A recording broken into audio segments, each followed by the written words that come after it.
हैं। आपके हम कुछ सवाल लेने की कोशिश करेंगे। 30 मिनट का वक्त हमने उसके लिए तय कर रखा है। इस तरह से ये 2 घंटे की बहस पूरी होगी।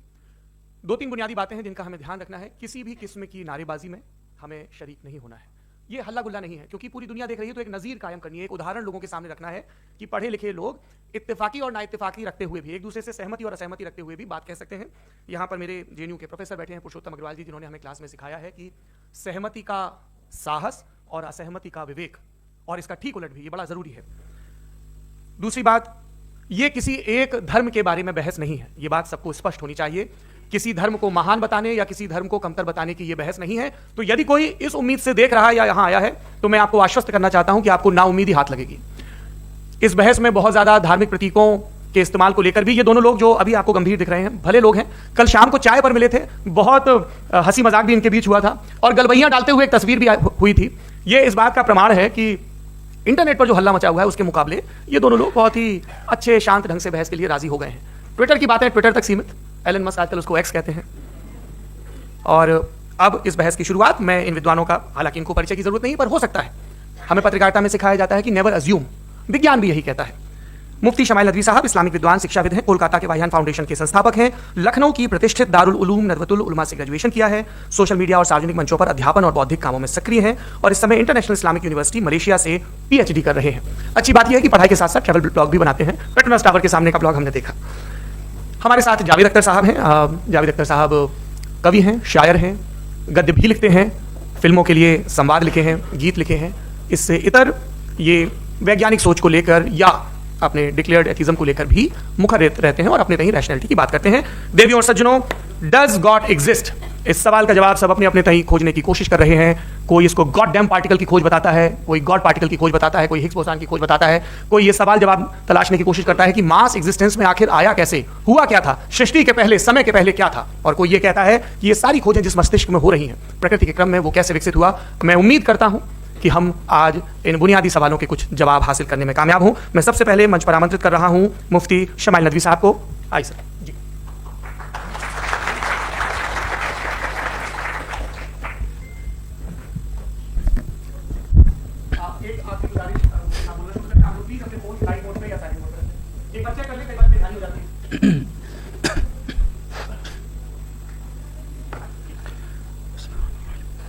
तमाम तारीफें उस क्रिएटर के लिए जिसने इस यूनिवर्स को एक मकसद के तहत पैदा किया है।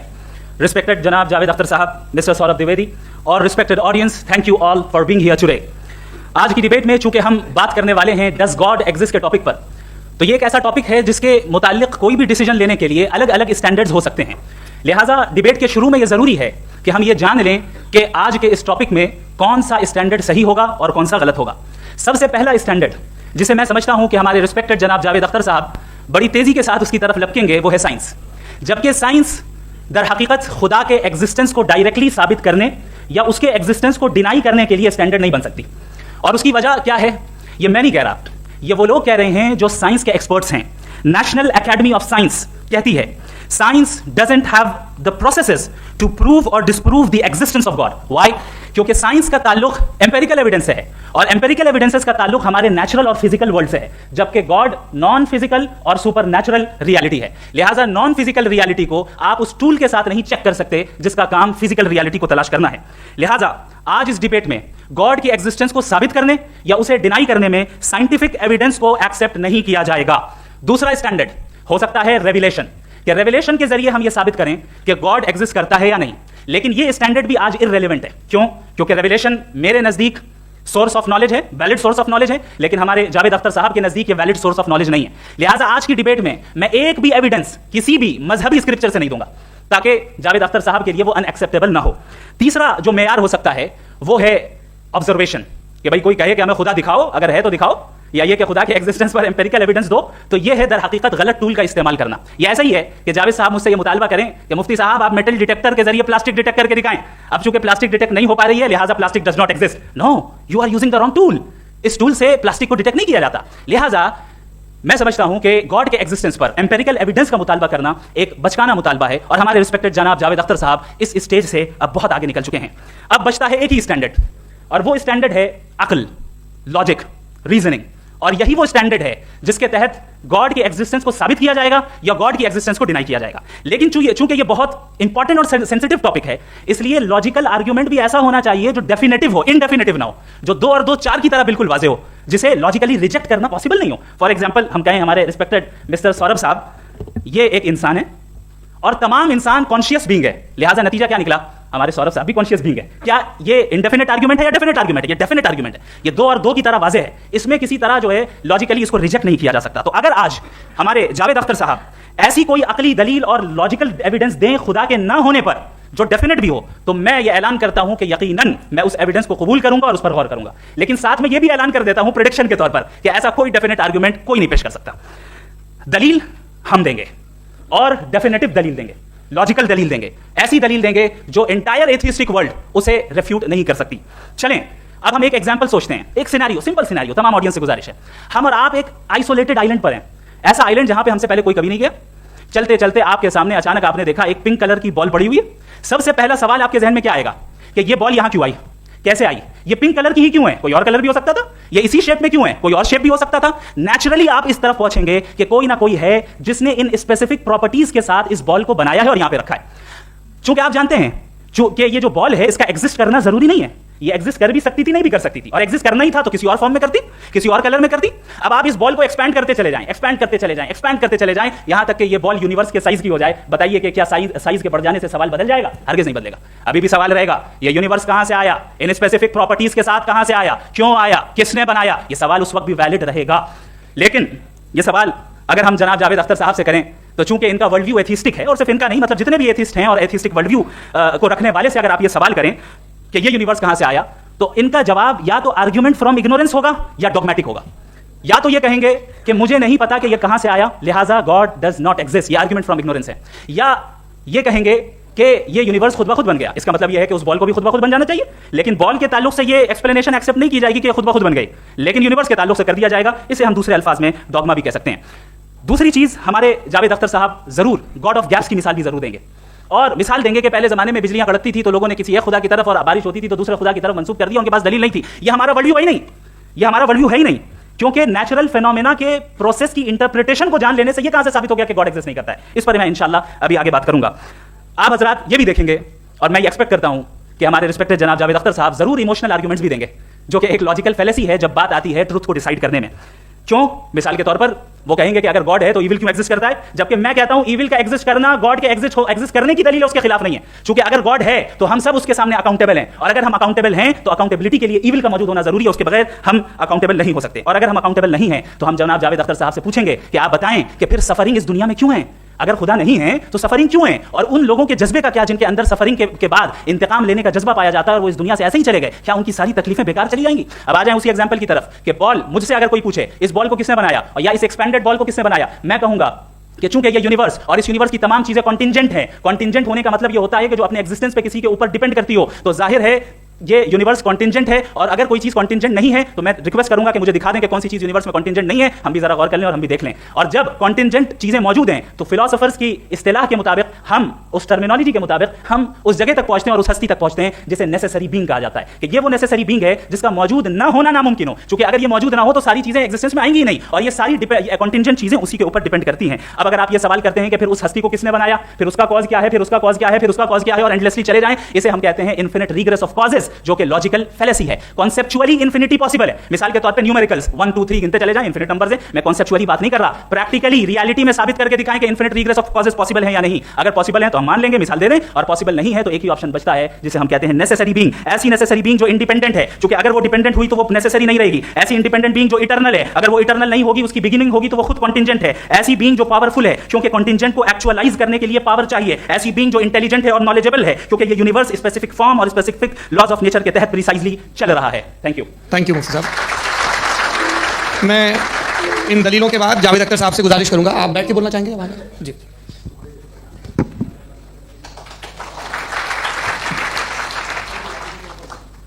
पहले तो मैं मुफ्ती साहब को एक अच्छी खबर देना चाहूँगा कि मेरी नॉलेज साइंस के बारे में बड़ी मामूली है, तो आप फिक्र ना करें उसकी, लेकिन कुछ कॉमन सेंस है मुझ में। देखिए, ये खुदा का तस्वुर कोई नया तस्वुर नहीं है, ये सदियों से रहा है। ये कुछ रिलीजन 3000 साल पुराने होंगे, 4000 साल पुराने होंगे, लेकिन इंसान कोई 10,000 12,000 साल से एग्जिस्ट करता है होमोसेपियन की शक्ल में, और हमेशा कुछ ना कुछ मज़हब रहे। ये मज़हब जाहिलों के नहीं थे, ये मज़हब एक ऐसी ग्रीक सोसाइटी के थे जहाँ बड़े बड़े फिलोसफर पैदा हुए।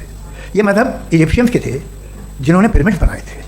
ये रोमन्स के थे कि जिनका आर्किटेक्चर और सेनेट यानी पहली बुनियाद डेमोक्रेसी की, लिमिटेड थी मगर डेमोक्रेसी थी, ये उन लोगों ने किए थे। तो इनका जो जुपिटर था, रा था, ज़्यूस था, उन्हें उस पर इतना ही एतमाद था जितना आज किसी मजहबी आदमी को अपने खुदा पे होगा।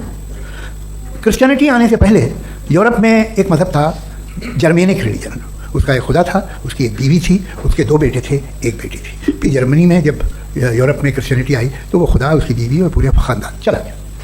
तो हमने अगर हम हिस्ट्री देखें तो खुदा जो है वो ज़्यादातर फ़नी है, वो हमेशा रहे नहीं, और वो जो लोग इन्हें मानते थे उनको आप कहें तो जाहिल थे, उन्हें तो कुछ पता ही नहीं था। ऐसा नहीं है, वो अपने वक्त में बड़े काबिल लोग थे और अपने वक्त में उन्होंने बड़े बड़े काम किए हैं, फिलोसफर थे, साइंटिस्ट थे, लेकिन उनका मज़हब कहाँ गया, उनके खुदा कहाँ गए? आज जो खुदा हैं दुनिया में लोग उन्हें मानते हैं। आपको क्या मालूम कि कितने वर्षों के बाद क्या होने वाला है? हम यूरोप में देखते हैं तो चर्च खाली हैं। तो वक्त के साथ चीज़ें बदलती हैं। जहाँ तक इसका ताल्लुक़ है मज़हबों का, हर मज़हब आपसे एक चीज़ मांगता है, फेथ। ये फेथ क्या चीज़ होती है? What is the difference between faith and belief? ये तो बहुत ही अहमकाना बात होगी कि कोई आदमी कहता है अगर खुदा है तो मुझे दिखाइए। ये तो जाहिलाना बात हुई। मैंने तो नॉर्थ पोल नहीं देखा है, मगर मैं मानता हूँ कि नॉर्थ पोल है। मैं क्यों मानता हूँ? इसलिए कि अगर ये दुनिया राउंड है तो उसका कोई टॉप होगा। कुछ लोग हैं जो वहाँ गए भी हैं, कॉमन सेंस कहता है कि ऐसा होगा, सबूत है, गवाह है, रीज़न है। तो ये मेरा फेथ नहीं है। तो फेथ में और बिलीफ में डिफरेंस क्या है? जो मज़हब मानता है, हर मज़हब फेथ मानता है। फेथ का मतलब ये है कि ना कोई गवाह हो, ना कोई सबूत हो, ना कोई रैशनल हो, ना कोई लॉजिक हो, ना कोई प्रूफ हो, मगर तुम एक बात को मानो। ये है फेथ। वरना बिलीफ होता। अगर इसमें कुछ भी सबूत होते, गवाह होते, तो फिर क्या बिलीफ कहते हैं? जैसे मेरा बिलीफ है कि नॉर्थ पोल है, मेरा फेथ थोड़ी है। फेथ इन तमाम शर्तों को रद्द करता है। तो फिर स्टुपिडिटी क्या है? अगर मैं एक बात ऐसी मानूं जिसकी ना कोई लॉजिक है, ना कोई रैशनल है, ना कोई प्रूफ है, ना कोई गवाह है, ना कोई सबूत है, और मैं उसे मानूं, तो ये स्टुपिडिटी हुई। इसे ही कल को मैं यकीन कर लूँ कि एलोन मस्क जो है मेरा भाई है, तो मुझे इंतहाई खुशी होगी, सुकून भी बहुत मिलेगा मुझे। लेकिन और कहे भाई क्यों मानते हो, क्या सबूत है भाई, वो तो अमेरिकन है और तुम तो इंडियन हो, वो तो नस्ल अलग है, तुम्हें कभी मिले भी नहीं। साहब देखिए मेरा फेथ है, इस पर बात किया। फेथ का मतलब ही यह है कि आप प्रूफ नहीं कर सकते। अगर आप प्रूफ कर सकते हो तो फेथ की ज़रूरत ही नहीं, फिर तो आप बात करेंगे, आप कितनी बहस कर लीजिए। अल्टीमेटली दुनिया का हर मज़हब फेथ पे टिका है, और फेथ का मतलब है एक ऐसा यकीन जिसका कोई सबूत, कोई गवाह, कोई रैशनल नहीं। अब आप ये कहें, क्या आप ये क्यों कह रहे हैं कि साहब ये कायनात किसने बनाई? कमाल ये है कि आपने बताया कि एक आइलैंड पर गए और एक बॉल देखी। आपने ये नहीं कहा कि आइलैंड किसने बनाया, आपको सिर्फ बॉल पे हैरत हुई। हमने आइलैंड पे हमने हैरत नहीं की, होते हैं आइलैंड। इसी तरह ये आइलैंड है, सितारे, ये गैलेक्सीज, ये सब आइलैंड हैं, खलम है। हम उन्हें टेकन फॉर ग्रांटेड लेते हैं, हम पूछते नहीं कैसे बनाए। आपने जजीरे के बारे में नहीं पूछा है। मेरी पैदाइश कैसे हुई? क्या मैं प्लान पैदा हुआ था? I was plan to be born, या एक लकी स्पॉन था जो किसी एक से चिपक गया? मेरी पैदाइश रैंडम। और इंसाफ जिसे आप कहते हैं, इंसाफ का तो नेचर से कोई वास्ता ही नहीं है। जो आप कहते हैं कि एक दिन इंसाफ करेगा, इंसाफ is a human concept. Nature में कोई इंसाफ नहीं। अगर शेर हिरन को खा जाता है तो उसे कोई सजा नहीं मिलती। अगर एक आंधी आती है और हरे भरे पेड़ों को उखाड़ के फेंक देती है तो आंधियों की जेल नहीं होती है। नेचर में इंसाफ नहीं, इसलिए मुझे नेचर को इंसाफ की ज़रूरत नहीं। नेचर तमाम एक है। अब हम कहें कि साहब ये देखिए जो मैंने खाना खाया था, ये मेरी आँख को नहीं यूँ कर दिया उसे, तो इसे सजा मिलनी नहीं, वो सिस्टम है, ऐसे ही चल रहा है। नेचर बगैर इंसाफ के है। इंसाफ इज अ ह्यूमन कॉन्सेप्ट। तो जो आपसे कहता है कि मैं तुम्हें इंसाफ दूंगा, वो इंसानी जहन की पैदावार है।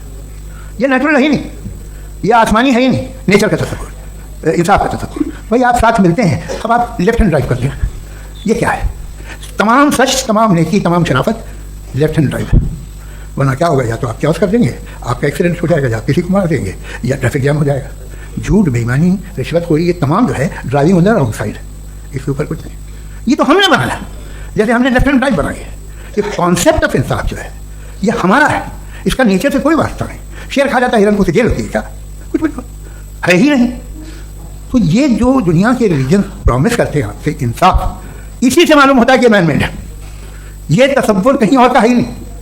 जो नेचर है, कुछ लोग कहते हैं नेचर ही खुदा है, तो नेचर में तो इंसाफ नहीं कहीं। और आप वादा कर रहे हैं कि तुम्हें मरने के बाद इंसाफ मिलेगा। मुझे अगर मिलेगा तो मैं बहुत खुश हूँगा, लेकिन मैं यकीन नहीं कर पाता हूँ, इसलिए कि मैं फेथ नहीं पैदा कर सकता। The very fact that religions demand faith, इसका मतलब है कि उनके पास जस्टिफिकेशन नहीं है।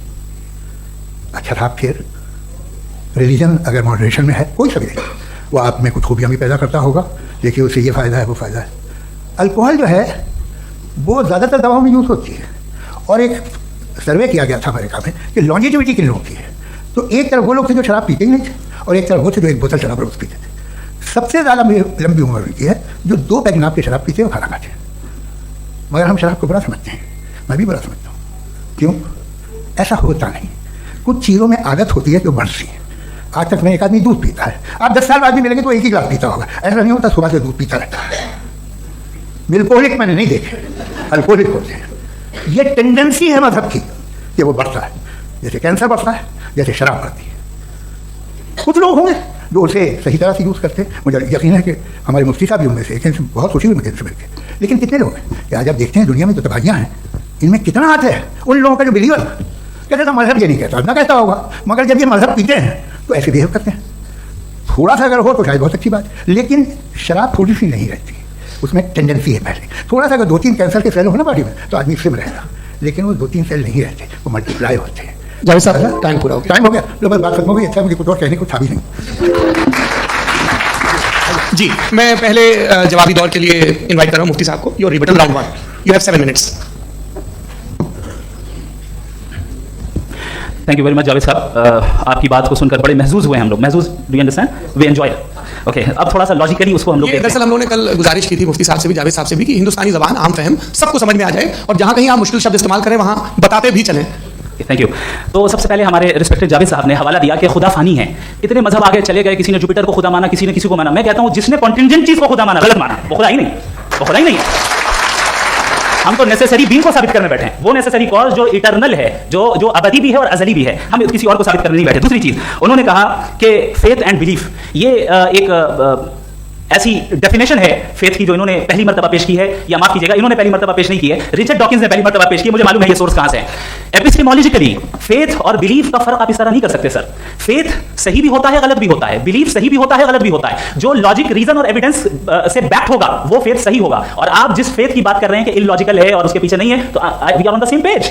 हम नहीं मानते उस फेथ को, जो फेथ ऐसा हो जिसके पीछे कोई लॉजिक ना हो, एविडेंस ना हो, हम नहीं मानते। हम तो उस फेथ के कायल हैं जिसके पीछे लॉजिक और एविडेंस हो। तो बिलीफ सही भी होता है, गलत भी होता है, फेथ भी सही होता है और गलत भी होता है। तो आज फेथ और बिलीफ के डिफरेंस पे बात नहीं हो रही। आज आप चाहे फेथ एक्सेप्ट कर लें या बिलीफ एक्सेप्ट कर लें, आज ये बात होगी कि ट्रूथ क्या है, चाहे ट्रू बिलीफ सही है या ट्रू फेथ सही है, और फॉल्स फेथ क्या है और फॉल्स बिलीफ क्या है, बात इस पे हो रही। दूसरी चीज इन्होंने पूछा स्टुपिडिटी फिर क्या है। अगर फेथ रिलीजन स्टुपिडिटी नहीं है तो और क्या है? चूंकि फेथ का मुतालबा करते हैं तो स्टुपिडिटी क्या है? मैं कहता हूं स्टुपिडिटी एथिज्म है। उसकी वजह यह है कि आप एक सड़क पे जा रहे हो और आप किसी गार्डन में जाएं और देखें वहां लिखा है फूलों के साथ I love Javed Akhtar, and I really do, I love you sir. So जब आप वहां पर पहुंचे तो वहां पहुंचकर अब ये बताएं, क्या आप ये कहेंगे वाह व्हाट अ नेचुरल सिलेक्शन? ये क्या नेचुरल सिलेक्शन है? नहीं, ये प्रिसाइजली डिजाइंड है, इसके पीछे डिजाइनर है। लिहाजा अगर कोई एक ऐसी कॉमन सेंस की बात को कबूल नहीं कर रहा है कि यूनिवर्स जो इतने प्रिसाइजली काम कर रहा है, हम कहते हैं कि खुद ब खुद बन गई, मैं समझता हूं इससे बड़ी स्टुपिडिटी और कुछ नहीं है। ये इरैशनल चीज है। फिर हमारे सर ने कहा कि आपने बॉल पे फोकस किया, आइलैंड पे फोकस नहीं किया। अरे आइलैंड को किसने बनाया यही समझाने के लिए तो बॉल की मिसाल दे रहा हूं। और बॉल भी कॉन्टिंजेंट है, आइलैंड भी कॉन्टिंजेंट है, दोनों नेसेसरी बीइंग का मुतालबा करते हैं। आगे इन्होंने कहा कि नेचर में कोई इंसाफ नहीं है। हम डिसाइड करते हैं कि मोरालिटी क्या होती है, इंसाफ क्या होता है। हम डिसाइड करते हैं, जैसे ड्राइविंग सीट में ट्रैफिक वाला, ये तो किसी खुदा ने नहीं कहा, ये है, इसे कहते हैं फॉल्स इक्विवेलेंस। ये एक लॉजिकल फेलेसी है। आपने जो है मिसाल दी ड्राइविंग की और ट्रैफिक की, ये सब्जेक्टिव मोरालिटी है। आप सब्जेक्टिव मोरालिटी को मिसाल बनाकर ऑब्जेक्टिव मोरालिटी के ऊपर नहीं थोप सकते। इंसाफ की ऑब्जेक्टिव मोरालिटी। अगर आप ये कहते हैं कि नेचर में इंसाफ नहीं है तो इंसाफ का न होना ये नेचुरल हुआ, तो फिर नेचर को नेचर रहने दे, क्यों हम इतना स्ट्राइव कर रहे हैं दुनिया में इंसाफ लाने के लिए? ये तो इलॉजिकल बात है, इरैशनल बात है। इसलिए बहुत सी चीजें ऐसी हैं जो ऑब्जेक्टिवली जो है इविल या गुड हैं, और बहुत सी चीजें ऐसी हैं जो सब्जेक्टिवली हैं। सब्जेक्टिवली जो मोरल होता है या इमोरल होता है उसको हम सोशल कंसेंसस से या पर्सनल प्रेफरेंस से डिसाइड करते हैं। लेकिन जो ऑब्जेक्टिव मोरालिटी है, जिसमें इंसाफ आया, जो इन्होंने बार बार रिपीट किया, ये ऑब्जेक्टिव है, सब्जेक्टिव नहीं है। अगर आप कहते हैं ये सब्जेक्टिव है तो मेरा सवाल आपसे ये है, क्या सोशल कंसेंसस के जरिए अगर जुल्म को सही करार दे दिया जाएगा तो आप जुल्म को जस्टिफाई करेंगे? दूसरी चीज इन्होंने ये कहा कि 2 पैक शराब पी लें तो वो उतने पे नहीं रहता, बढ़ जाता है। यही मामला मजहब के साथ है। 2 पैक आप पी लें बढ़ेगा, तो ये एक ऐसी मिसाल है, इसको कहीं भी फिट कर लें कि आप एथिज्म पे जब फिट करें, जब आप 2 पैक एथिज्म का लेंगे ना तो वो बढ़ बढ़ के नॉर्थ कोरिया बनेगा। Thank you.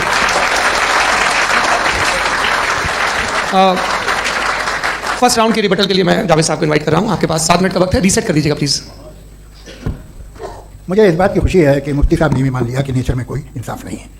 तो कोई भी चीज़ जो इंसान ने नहीं बनाई है उसमें इंसाफ नहीं होता है।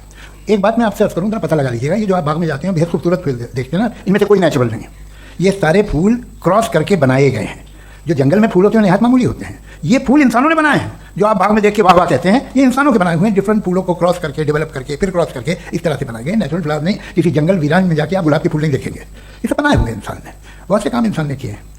बाकी है कि आपने मेरी एक बात का जवाब नहीं दिया, जिससे मुझे शिकायत है कि फेथ क्या है और आप फेथ मांगते क्यों हैं मुझसे? आप तो लॉजिकल हैं, आपके पास तो सारे रैशनल हैं, आपके पास सारे सबूत हैं, तो आपको फेथ की डिमांड क्यों करते हैं कि भाई तुम सरेंडर कर दो और सवाल मत करो? कोई मजहब सारे सवाल करने की इजाजत नहीं देता है और मना करता है कि ज़्यादा सवाल ना करो, बह जाओगे तुम। आप क्यों रोकते हैं? हकीकत यह है कि इंसानी तारीख क्या है। इंसानी तारीख यह है कि दुनिया में दो तरह के लोग हुए हैं। एक वो जिन्होंने अपनी लाइल्मी की परस्तिश की है, दूसरे वो जिन्होंने अपनी इग्नोरेंस या लाइल्मी से झगड़ा किया है और मालूम किया है कि क्या है। ये जो आप कह रहे हैं, आज आप हैरान हैं कि भाई ये यूनिवर्स कैसे बनी। लोग हैरान थे कि सूरज डूबता है तो इधर से कैसे निकलता, और आप एक कदम जाके हमेशा का मानने को तैयार है, एक कदम पीछे मान जाइए। भाई आप इसके बाद जाते हो, कहते सवाल ना करना कि ये कहाँ से आया, ये पावर तो हमेशा से हमेशा रहेगी। तो आप यूनिवर्स के बारे में मानने क्या तकलीफ, एक कदम पहले रुक जाइए। ये हमेशा से थी या नहीं थी हमें मालूम नहीं है, और ये कहना कि हमें मालूम नहीं है। कमाल ये है कि दुनिया के सारे मजहब सब जानते हैं ये दुनिया कैसे बनी थी, कैसे मिटेगी, मरने के बाद क्या होगा, इनको सब इल्म है। इनको किसी को डायनासोर होते थे पहले ये नहीं पता था, किसी को नहीं। किसी भी दुनिया की मजहबी किताब में डायनासोर का जिक्र नहीं है, लेकिन बाकी सब बातें, how to make universe in 4 easy lessons and बाकी सब पता है। जिसको सब पता है वो गड़बड़ है। हम में ये इंकिसार, ये ह्यूमिलिटी होनी चाहिए कि हम ये कहें कि हमें ये बहुत सारी बातें नहीं मालूम, लेकिन हम उनकी परस्तिश न करें, अपनी लाइल्मी को की परस्तिश न करें, हम उसे पता लगाने की कोशिश करें। जिस दुनिया में आप बैठे हैं सर, ये हॉल जो है, ये इलेक्ट्रिसिटी जो है, ये माइक जो है, जिस हवाई जहाज से आप आए थे, वो जिस कार से आप यहाँ आए हैं, ये सब उन लोगों की बनाई हुई है जिन्होंने सवाल किए थे। ये दुनिया जिसमें आप आज आराम से हैं, ये उन लोगों की बनाई है कि जिन्होंने सवाल किए थे, और हर स्टेज पे इन सवालों को मकरूह कहा गया था, गलत कहा गया था। आप जरा तारीख पढ़िए, बड़ी दिलचस्प किताब है बर्ट्रैंड रसेल की, जिसमें उसने रिलीजन एंड साइंस कि कब से रिलीजन जो है साइंस के अगेंस्ट है। और हद तो यह है कि भाप के इंजन के खिलाफ थे, स्टीम इंजन के भी खिलाफ थे, वो फतवे हुए उन पे, वेटिकन ने दिए। तो ये हमेशा, अभी जैसे ही ये राइट विंगर आते हैं अमेरिका में पावर में, तो वो जो अपना ये क्या बोलते हैं उसे, सीड क्या बोलते हैं, सीड क्या जो, हाँ नहीं सीड जो होते हैं जी, नहीं भाई, वो जो ह्यूमन बॉडी के उस पर रिसर्च बंद हो जाती है, रिपब्लिकन नहीं करने देते। अरे भाई इतना डर क्या है तुम्हें? एक ज़माने में बहुत नाराज थे ये सारे मजहबी लोग कि ये इंसान तो इंसान बनाने की कोशिश कर रहा है। आपको क्या तकलीफ भाई, बना ले तो बना लेने दो, ये खौफ क्या है? और ये सब आज जो आप कह रहे हैं नामुमकिन है, ये कैसे हुआ? मुझे किस्सा याद आता है, जब मैं 6ठी क्लास में था तो मैं मैथमेटिक्स में बहुत वीक था, तो एक टीचर रख दिया गया, उसने 1 2 3 4 5 6 7 तो सिखा दिया मुझे। वो दिन मैं भूल नहीं सकता हूँ मुफ्ती साहब, जिस दिन उसने ये बताया कि 1/2 क्या होता है और 3/4 क्या होता है। मुझे ऐसा लगा कि मेरा सर बीच से फट जाएगा। ये आदमी कह रहा है कि जो दीवार के अंदर जाओ वॉक करते हुए। आज हंसता हूँ मैं इस बात पे। तो आज जो बातें हैं आपके जहन से बिल्कुल परे हैं और आप हैरान होते उन्हें देख के, एक वक्त आएगा कि मामूली लगेंगे। और हुआ है, आपकी इंसानी तारीख ही है। इतनी जल्दी सारे फैसले आप मत कर लीजिए, थोड़ा ये ह्यूमिलिटी रखिए कि भाई ये हमें नहीं मालूम। ये कहने में क्या आ रहा है, ये यूनिवर्स कहाँ तक फैली, ये कब से है और कब तक रहेगी, हमें नहीं मालूम। आपने फैसला कर लिया कब बनी, ये आपके हिसाब से कोई 14 बिलियन ईयर बनी जो समझा जाता है। उससे पहले हजारों करोड़ों अरबों साल तक खुदा बैठा क्या कर रहा था? खामोश बैठा था, ऐसी जमाइयाँ ले रहा था। फिर उसे आइडिया आया, यार एक काम करते हैं, वक्त अच्छा गुजर जाएगा यूनिवर्स पर आपसे। सोचिए, वो तो हमेशा से है ना, मगर यूनिवर्स हमेशा से नहीं है, ये तो बनाई गई है। और उससे पहले क्या था, इनका क्या काम था?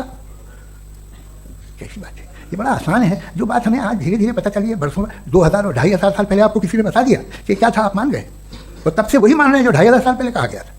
सब कुछ बदल गया है, सॉल्व हो रही है चीज़ें। अभी साइंस बिल्कुल दावा नहीं करती, या कोई फिलोसफर ये दावा नहीं करता कि हमें सब मालूम, बल्कि वो कहता है कि हमें जितना मालूम होता है उससे ये मालूम होता है कि हमें कितना कम मालूम। तो हम अपनी जहालत से लड़ें, उसकी परस्तिश ना करें। जी, थैंक यू सो मच। मैं तर्कों की श्रृंखला में राउंड 2 के लिए मुफ्ती साहब को आमंत्रित कर रहा हूँ। आपके पास एक बार फिर से 7 मिनट का वक्त है। शुक्रिया। जनाब जावेद अख्तर साहब कई मरतबा दोहरा रहे हैं कि फेथ का मतलब बताइए, फेथ का मतलब बताइए। मैंने बता दिया, फेथ सही भी होता है, गलत भी होता है। और आज हम फेथ पे बात नहीं कर रहे हैं, हम ट्रुथ और डज गॉड एग्जिस्ट पे बात कर रहे हैं। क्या डज गॉड एग्जिस्ट, ये ट्रुथ यानी गॉड है या नहीं है, इसमें से दोनों ट्रुथ क्या है। अब आप उसे फेथ कह लें, बिलीफ कह लें, नॉट माई बिजनेस। उसके बाद आपने कहा कि भाई सवाल करने से मजहब रोकता है। मैं कहता हूं जो रोकता है वो रोकता होगा, मैं नहीं रोकता, बल्कि सवाल करें, सवाल करना चाहिए। सवाल कर करके तो हम आगे बढ़ते हैं, तरक्की करते हैं, और इसीलिए मैं आज यहाँ पे आया हूँ। लेकिन सवाल सिर्फ खुदा से नहीं होगा, आपसे भी होगा। सवाल एथिज्म से भी होगा, सवाल सिर्फ मजहब से नहीं होगा, सबसे होगा। और आज मैं सवाल करूंगा और उम्मीद है कि आप जवाब देंगे। अभी तक आपने वैसे कॉन्टिजेंसी आर्गुमेंट का कोई जवाब नहीं दिया। चलें, आपने कहा यूनिवर्स के बारे में इटर्नल क्यों नहीं बोल देते। ये चूंकि लॉजिकली पॉसिबल ही नहीं है कि यूनिवर्स इटर्नल हो। यूनिवर्स एक कॉन्टिजेंट चीज है जो टाइम एंड स्पेस के पाबंद है, टाइम एंड स्पेस से बाउंड है। जो टाइम एंड स्पेस से बाउंड होगा वो कॉन्टिजेंट होगा, जो कॉन्टिजेंट होगा वो उसकी बिगिनिंग हुई होगी, जिसकी बिगिनिंग हुई होगी वो इटर्नल नहीं हो सकता। ये तो कॉमन सी बात है। आपने कहा कि किसी मजहबी किताब में डायनासोर का जिक्र नहीं है। अफसोस कि आज तक किसी मैथमेटिक्स की किताब में मुझे डायनासोर का जिक्र नहीं मिला। तो इसका मतलब मैथमेटिक्स की किताब बेकार है? नहीं, उसका वो टॉपिक नहीं है। रेवलेशन का और मजहबी किताबों का टॉपिक ये नहीं है कि आपको आके बताए साइकिल कैसे बनाते हैं, या आकर ये बताएं कि जो है डायनासोर कब था। वो तो मोरालिटी सिखाने आया है, गॉड के बारे में बताने आया, नॉन फिजिकल रियलिटी की हकीकत को सिखाने के लिए आया। रिलीजन साइंस को रोकता है? नहीं रोकता। अगर रोकता है तो गलत करता है। रिलीजन साइंटिज्म को रोकता है, जिसमें हमारे जावेद साहब मुख्तलिफ हैं। साइंस और साइंटिज्म में फर्क है। साइंटिज्म यह है कि आप समझें कि साइंस और साइंटिफिक मेथोडोलॉजी ये नॉलेज को हासिल करने का वाहिद सोर्स ऑफ नॉलेज है। यह है साइंटिज्म। हम इसे रिजेक्ट करते हैं।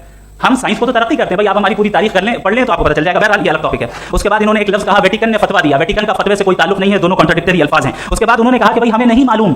अगर नहीं मालूम तो क्लियरली कह देना कि नहीं मालूम है, इसमें क्या हर्ज है। तो वही तो मैं कह रहा हूं ना कि आप कह दें कि नहीं मालूम, लेकिन क्लेम क्यों कर रहे हैं कि गॉड एग्जिस्ट नहीं कर रहा है। आप कह दे नहीं मालूम है, हो सकता है हो सकता ना हो, लेकिन आप क्लेम कर रहे हैं। The moment you say God does not exist, this is a claim and now the burden of proof is upon you too, जैसे हमारे ऊपर है। और क्यों है मैं बताता हूं, क्यों है ये भी मैं बताता हूं। फिलोसॉफिकली जो क्लेम होता है ना, सिर्फ ये नहीं होता कि इंसान कहे पॉजिटिव क्लेम करे और नेगेटिव क्लेम करे तो बर्डन ऑफ प्रूफ नहीं है। आप मिसाल के तौर पे मैं कहूं कि फुला उस कमरे में कोई नहीं है, मैंने एक नॉलेज का क्लेम किया है। उस कमरे में कोई नहीं है, मैंने एक नॉलेज का क्लेम किया। या तो मैं कहूं मुझे नहीं पता, हो भी सकता है नहीं भी हो सकता है, this is not a claim. लेकिन जब मैं कह रहा हूं कि वहां कोई नहीं है, या मैं कह रहा हूं वहां कोई है, दोनों क्लेम है और दोनों के ऊपर बर्डन ऑफ प्रूफ है। हमारे ऊपर भी बर्डन ऑफ प्रूफ है। मैंने कंटिजेंसी आर्गुमेंट दिया, इसे तोड़कर दिखाई। आखिरी चीज, इन्होंने कहा कि खुदा दुनिया बनाने से पहले 150 साल पहले या करोड़ों साल पहले क्या कर रहा था। अरे हजरत, चलें बहरहाल मैं जवाब दे देता हूं। आप हमारे रिस्पेक्टेड पर्सनैलिटी हैं, अगर आप नहीं होते तो मैं ऐसे एंटरटेन ही नहीं करता। टाइम, ये 100 साल पहले या 100 साल बाद, पहले बाद में अभी, ये वो अल्फाज है जिनका ताल्लुक टाइम से। टाइम शुरू ही हुआ है यूनिवर्स की बिगिनिंग के बाद, तो उसके पहले खुदा क्या कर रहा था, सवाल इलॉजिकल है, ये फैलेसी है। यानी आप ये कह रहे हैं कि यूनिवर्स के बनने से पहले खुदा क्या कर रहा था। टाइम के बनने से पहले, पहले का ताल्लुक टाइम से, टाइम उस वक्त था ही नहीं, तो ये सवाल ही इनवैलिड है खुदा के ताल्लुक से। दूसरी चीज, आर्ग्यूमेंट ऑफ कंटिजेंसी जो मैंने आपके सामने पेश की है, आपने बार बार ये प्रूफ किया और ये कह रहे हैं कि गॉड ऑफ गैप्स। देखिए पहले नहीं मालूम था, साइंस ने कर दिया। सिंपल की मिसाल से मैं समझा देता हूं। जिस गैप्स की आप बात कर रहे हैं ना, साइंस उन गैप्स को जिन चीज के जरिए भी प्रूव करेगा वो कॉन्टिजेंट ही होगा। अब चाहे वो फोर्स हो, मैटर हो या एनर्जी हो। लिहाजा सवाल हमारा उस वक्त भी वैलिड होगा जब तक कि आप नेसेसरी बीइंग पे ना आ जाएं। और इन्फिनिट रिग्रेस पॉसिबल नहीं है of causes in practical world, तो जाहिर है कहीं रुकना पड़ेगा। जहां रुकेंगे वही खुदा है। दूसरी चीज, आपने ये कहा, क्या कह रहा था मैं, किस point? What? Oh no, after that, just now. हाँ, जहां रुकेंगे वही खुदा है। बहरहाल, तो टाइम का जिक्र हो गया, गॉड ऑफ गैप, सॉरी या इसकी एक मिसाल आप ले लें। एक कार है, एक साहब ने देखा कि भाई कार जो है उसके व्हील्स कितने अच्छे लगे हुए हैं सही जगह पे, स्टीयरिंग जो है कितने अच्छे जगह पे लगी हुई, और सीट्स कितने वेल डिजाइंड है, कितनी प्रिसाइजली ये कार काम कर रही है। तो जरूर कोई ना कोई इसे क्रिएट किया है, किसी ने क्रिएट किया है। अब जावेद साहब आए और कह रहे जनाब बोनेट खोलिए, इसमें इंजन है, इंजन इस कार को चला रहा है, hence prove no one has created the car. This is illogical, this is irrational. आपने इंजन के जरिए उस गैप को तो साबित किया, लेकिन क्या उससे कार की जो क्रिएशन है और उसका जो क्रिएटर है ये इंपॉसिबल हो जाए, ऐसा पॉसिबल है? उसका सवाल खत्म हो जाए, ऐसा पॉसिबल है? नहीं। आपने गैप्स को फिल करके, कॉन्टिजेंट चीजों से गैप्स को फिल करके हमारे ऑब्जर्वेशन को और ब्रॉड कर दिया। अब हमें और पता चल गया कि ये जो कार है इसका सिस्टम कितना ज्यादा कॉम्प्लेक्स है। पहले कम समझते थे, अब कॉम्प्लेक्सिटी और ज्यादा वाज़ेह हो गई। अब हमें समझ में आ रहा है कि हमारी सर्टेनिटी और बढ़ गई कि जरूर इस कार को किसी ना किसी ने बनाया। यही मामला यूनिवर्स का है। साइंस हमेशा फिजिकल वर्ल्ड की चीजों को ही फिल करती जाएगी और फिजिकल चीजों से ही करती जाएगी, क्योंकि एम्पिरिकल एविडेंस का ताल्लुक फिजिकल वर्ल्ड से। आप साइंस के जरिए मेटाफिजिकल रियलिटी को कभी साबित नहीं कर सकते। ये रॉन्ग टूल का इस्तेमाल करना है। ये वही काम है कि आप मेटल डिटेक्टर से प्लास्टिक डिटेक्टर करने चलें, जो कि जाहिर है सही नहीं है। थैंक यू जी। ये आर्ग्यूमेंट का राउंड 2 है। हाँ। 7 मिनट है। पहले तो मैं आपसे अर्ज करूं कि आपने कहा कि जब कायनात ही नहीं थी तो वक्त भी नहीं था, कुछ भी नहीं था। कैसे नहीं था? खुदा था, एक एग्जिस्टेंस तो था ना खुदा का। तो जब खुदा था तो वक्त भी होगा। ऐसा नहीं है कि कुछ भी नहीं था, खुदा था। अच्छा, बाकी एक आपने कहा साहब आप साबित कीजिए, आपके पास भी लॉजिक है, मेरे पास भी लॉजिक है, मेरा जिम्मेदारी नहीं है साबित करना कि खुदा है। बर्टन रसल ने बड़ी अच्छी बात कही, बर्टन रसल ने बड़ी अच्छी बात कही। मैं आपसे अगर ये दावा करूं कि एक चाय की केतली मरीख के चारों तरफ घूम रही है, मार्स के चारों तरफ, तो ये आपका काम नहीं है कि आप साबित करें कि कोई चाय की केतली नहीं है। ये मेरा काम है, मैंने दावा किया है। ये दावा तो मजहबी लोग करते हैं कि खुदा है, मैं क्यों साबित करूं कि नहीं है? जब तक आप मुझे कन्विंस नहीं कर देंगे मैं नहीं मानूंगा। आपकी जिम्मेदारी है, मेरी जिम्मेदारी नहीं है। दोयम ये कि ये जो आप कह रहे हैं, जो गैप हैं, ये गैप जब किसी मजहब को चैलेंज करते हैं, जब ऐसा कोई बात आती है तो हंगामा हो जाता है कि जब वो चैलेंज करें किसी फेथ को। ये तमाम साइंस जो है इसे मुख्तलिफ जगहों पे मुख्तलिफ वक्तों में मजहब ने रोकने की कोशिश की है। ये किताब है religion and science Burton Russell की, पढ़िएगा, अच्छी लगेगी आपको। तारीख ही है साइंस, मजहब की साइंस से उसका यही रिश्ता है। अच्छा, अब ये हम सोचें कि बहरहाल ये वजूद जो है मजहब और ये बिलीव इन गॉड इंसान को बेहतर बना देता है, तो एक काम कीजिए, हिंदुस्तान वर्ल्ड का नक्शा लीजिए और मार्क कीजिए कि रिलीजन कहाँ कहाँ ज़्यादा है, कहाँ कहाँ, चाहे वो लैटिन अमेरिका हो या मिडिल ईस्ट हो या फार ईस्ट हो या हिंदुस्तान के वो इलाके जहाँ मजहबियत ज़्यादा है। रख दीजिए नक्शा अलग। अब दूसरा नक्शा कि कहाँ कहाँ नाइंसाफ़ी, रिप्रेशन, औरतों के हुकूक की पामाली, जुल्म, डिक्टेटरशिप कहाँ है, नक्शा एक ही होगा। तो आप मुझे बताएं कि जो इसका तरकीब इस्तेमाल क्या है, खुदा का तरकीब इस्तेमाल तो बताइए। आप छोटी सी दवा सड़क पे बेचते हैं, उसकी भी तरकीब इस्तेमाल बताते हैं। इसके इस्तेमाल से तो फायदा नहीं होगा किसी को। जो सारे के सारे खराब मुल्क हैं, खराब समाज है, वो सारे जुल्म खुदा के नाम पे करते हैं। वो गलत करते हैं, सही करते हैं, मुझे क्या लेना देना उससे। इस्तेमाल से मालूम होता ना। एक विस्की की बोतल कभी शायद देखी हो आपने, लाल रंग की होती है, उस पर रोशनी छिपड़ी जाए, खूबसूरत लगती है, क्या बिगाड़ रही है किसी का? उसका इस्तेमाल गलत है, इसलिए आप उसे नापसंद करते हैं। इसका इस्तेमाल गलत है, इस तसव्वुर का इस्तेमाल ही गलत है और हमेशा से गलत हुआ है। आप देखिए इंसानी तारीख देख लीजिए, आज देख लीजिए, हिंदुस्तान देखिए, दुनिया देख लीजिए, क्या हो रहा है। इसे कैसे इस्तेमाल कर रहे हैं? फेथ वाले लोग क्या फेयर हैं, जस्ट हैं, जो अपने खुदाओं पे यकीन रखते हैं, वो किस तरह के लोग हैं? वो लोगों को इंसाफ देते हैं, वो बेहतर इंसान बने। तो इस दवा का फ़ायदा क्या है? चलो बहुत फ़ायदा हो रहा तो मैं इस्तेमाल कर लूँगा। मुझे तो इस दवा का कोई फ़ायदा दिखता ही नहीं। मुझे तो ऐसा लगता है, मैं एक और बात बताऊँ, अगर कोई आदमी मजहबी है और अच्छा आदमी है तो मैं उसकी बहुत इज्जत करता हूँ। इसलिए कि मेरा ख्याल है मजहबी आदमी का अच्छा होना मुझसे अच्छा होने से ज़्यादा मुश्किल है। भाई हर चीज़ की एक लिमिट है। आप इतना भाग सकते हैं, इतना नहीं भाग सकते, इतना वजन उठा सकते हैं, इतना नहीं उठा सकते, इतना दूर देख सकते हैं, इतना दूर नहीं देख सकते। उसी तरह कॉमन सेंस कहता है कि आप में नेकी का भी एक कोटा होगा। अब आप अगर सुबह जाते हैं अपनी इबादत गाह और इबादत करते हैं तो बाहर निकलते हैं तो आप तो यही महसूस करते हैं कि आपने एक बहुत अच्छा काम किया, आपकी नेकी का एक बहुत बड़ा कोटा खर्च हो गया जिससे किसी का कोई फायदा नहीं हो। मैं तो नहीं जाता हूँ तो मुझे तो किसी को खाना खिलाना पड़ेगा, किसी बेवा की मदद करनी पड़ेगी। मैं अपना कोटा कैसे कंज्यूम करूँ? आप अपना कोटा सारे मजहबी लोग इंतहाई यूजलेस कामों में यूज़ करते हैं। उसके बाद भी अगर आप में बच्ची है थोड़ी सी शराफत है तो भाई वाह क्या बात है। एक तो मुझे ये बात बहुत अच्छी लग रही है कि दोनों ही विद्वान समय को मानते हैं और बहुत समय से अपनी दलीलें और बाज़ दफ़ा समय से पहले अपनी तकरीरें पूरी करके अपनी अपनी कुर्सी पर बैठ रहे हैं। ये इस आर्ग्यूमेंट का राउंड 2 पूरा हुआ। अब रिबटल का राउंड 2 है और उसके बाद क्रॉस एग्जामिनेशन होगा। नहीं, आपका आर्ग्यूमेंट हो गया सर। हमारे यहाँ स्कूल के सिलेबस में पंच परमेश्वर कहानी पढ़ाई जाती है, प्रेमचंद जी की लिखी हुई। आप निश्चिंत रहिए, आपके कोई राउंड में मिस नहीं होने दूंगा। रिबटल का राउंड 2 मुफ्ती शमाइल नदवी साहब। असल में जो हकीकी प्रॉब्लम है, असल प्रॉब्लम है वो ये है कि जावेद साहब के पास कॉन्सेप्ट ऑफ गॉड क्लियर नहीं है। इन्होंने कहा कि कायनात से पहले खुदा तो था, तब भी तो टाइम होगा। ये टाइम कायनात का हिस्सा है। हम उस खुदा को मानते हैं, नेसेसरी बीइंग का टाइमलेस होना जरूरी है क्योंकि वो टाइम का क्रिएटर है। जब उसने टाइम को क्रिएट किया तो वो खुद टाइम पे कैसे होगा? उसने जब स्पेस को क्रिएट किया तो खुद स्पेस में कैसे होगा? अगर वो टाइम एंड स्पेस को पहले से ही उसका पाबंद है तो फिर किस चीज को उसने क्रिएट किया? लिहाजा ये सवाल गलत है कि खुदा था तो टाइम होगा। बिल्कुल नहीं, टाइम के पाबंद हमें खुदा नहीं है। हम फिजिकल वर्ल्ड से ताल्लुक रखते हैं, वो मेटाफिजिकल रियलिटी है। दूसरी चीज इन्होंने मिसाल दी कि चाय की केतली हवा में घूम रही होगी और पता नहीं शायद वो बर्टन रसल का उन्होंने हवाला दिया। बहरहाल यही प्रॉब्लम है। प्रॉब्लम यही है कि हम चीजों के दरमियान डिफरेंशिएट नहीं कर पाते। ये जो आपने मिसाल दी ये इमेजिनेशन है और मैं जो साबित कर रहा हूं वो लॉजिकल नेसेसिटी है। आप इमेजिन करना है तो कुछ भी करें, जुपिटर में पिंक एलिफेंट होगा, यूनिकॉर्न होगा, करें, उससे कायनात पे क्या फर्क पड़ता है? उससे आप लॉजिकल नेसेसिटी साबित नहीं कर सकते। मैं तो उस प्राइम कॉज की बात कर रहा हूं, उस नेसेसरी बीइंग की बात कर रहा हूं जिसके बगैर इस कायनात का एग्जिस्टेंस मुमकिन नहीं है। दूसरी चीज, मजहब को साइंस चैलेंज करती है वगैरह वगैरह, ये हमारा टॉपिक ही नहीं है। मैं इस पर बात करूंगा तो फिर मेरा वक्त चला जाएगा। मजहब के ऊपर चूंकि हमारी डिस्कशन नहीं है, साइंस को मजहब और बिलखुसूस मैं और हमारा वर्ल्ड व्यू कम से कम साइंस को पीछे नहीं करता है, साइंटिज्म की मजम्मत करता है। इसकी वजाहत मैंने पहले कर दी। दूसरी चीज इन्होंने कहा वर्ल्ड का नक्शा लीजिए, वर्ल्ड मैप लीजिए, दो अलग अलग जगह की। हजरत मैंने ये होमवर्क किया था और मैंने मिडिल ईस्ट का एक नक्शा लिया और यूरोप का एक नक्शा लिया। ये मजहबी इलाका और ये लिबरल और एथीस्ट इलाका। मुझे पता चला कि सबसे ज्यादा रेप केसेस जो है वहां पर है।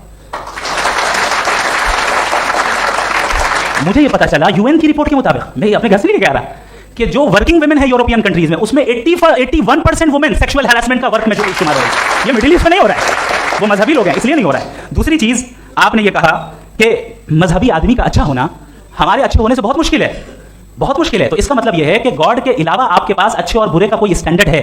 मैं चाहूंगा कि कन्वर्सेशनल स्टाइल वाली डिस्कशन और सेगमेंट पे इसी पे बात कर लेते हैं। Thank you very much. ये रिबटल का राउंड 2 है, आपके पास 5 मिनट का वक्त है और इसके बाद क्रॉस एग्जामिनेशन शुरू करेंगे। आप चाहें तो जो इन्होंने सवाल पूछे उनके जवाब आप रिबटल में भी दे सकते हैं। जी जी, देखिए पहले तो ये बात कि ये मिसाल गलत नहीं है, गलत है। इन्होंने पहले ही हमको डिसाम कर दिया, कल अकल से मामला सॉल्व नहीं हो सकता, लॉजिक से आप पहुंच नहीं सकते। ये एक मेटाफिजिकल चीज़ है। मेटाफिजिकल अजीब सा लफ्ज़ है, ठीक से किसी को माने नहीं मालूम इसके, तो ऐसा लगता है कुछ बड़ी चीज़ है। अरे भाई क्या होता है मेटाफिजिकल, बताओ, खड़ी हो। ये एक लफ्ज़ है जो कहीं भी इस्तेमाल हो जाता है। जब आप एक बात कर रहे हैं और आप मुझसे बहस कर रहे हैं तो मुझे मेटाफिजिकल मत बताइए, आप लॉजिकली मुझे प्रूफ किए। और अगर लॉजिकली आप नहीं बात करते साहब ये मेटाफिजिकल है, तो फिर हम आप बात क्या कर रहे हैं? मेरा आपका किस ज़बान में कॉन्वर्सेशन होगा? और ये कहना कि वक्त पहले नहीं था तो फिर क्यों कहते हैं ये हमेशा से और हमेशा रहेगा? हमेशा वक्त है, तो आप कैसे कहते हैं वो हमेशा से है और हमेशा रहेगा? हमेशा का मतलब है कोई वक्त, अगर वक्त ही नहीं है तो हमेशा कैसे? बाहर वो रहेगा। अब मैं ये देखता हूँ, आपने कहा ना कि वहाँ रेप ज़्यादा होते हैं, तो हम एक बात देखते हैं कि ये दुनिया जिस पर वो कादर मुतलक है, जिसकी मर्जी के बगैर पता भी नहीं हिलता, ओमनीपोटेंट है, ये दुनिया चल कैसे रही है? और इस दुनिया का हाल क्या है? 45,000 बच्चे जो 10 साल की उम्र से कम थे वो गाजा में मरे। भूख से काला हांडी में बच्चे मरते हैं और डिप्थेरिया से मरते हैं। डिप्थेरिया अजीब मर्ज है, गले में जाली बनना शुरू होती है, बच्चा नीला हो जाता है, गरीब का बच्चा, इसलिए कि उपास में ये कादर मतलब है जो जाहिर कर दे, इससे आप दुआएं मांगते हैं हमारी ये काम कर दे वो कर दे, तो इसका मतलब डे टू डे लाइफ में वो इंटरफेयर करता है और ये देख रहा है वो। अगर वो वाकई भी है और डिस्कशन से, तो मैं जब दुनिया देखता हूँ तो मेरे दिल में उसके लिए कोई इज्जत नहीं पैदा होती।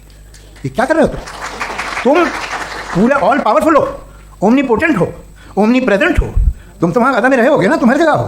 तुम देख रहे थे कि बच्चे की कैसे धज्जियाँ उड़ गई, तुम देख रहे थे और तुम चाहते हो मैं तुम्हारी परस्तिश करूँगा, तुम हो भी। अरे यार इसके अच्छे तो हमारे प्राइम मिनिस्टर हैं, कुछ तो ख्याल करते हैं। आप किसकी इबादत कर रहे हैं?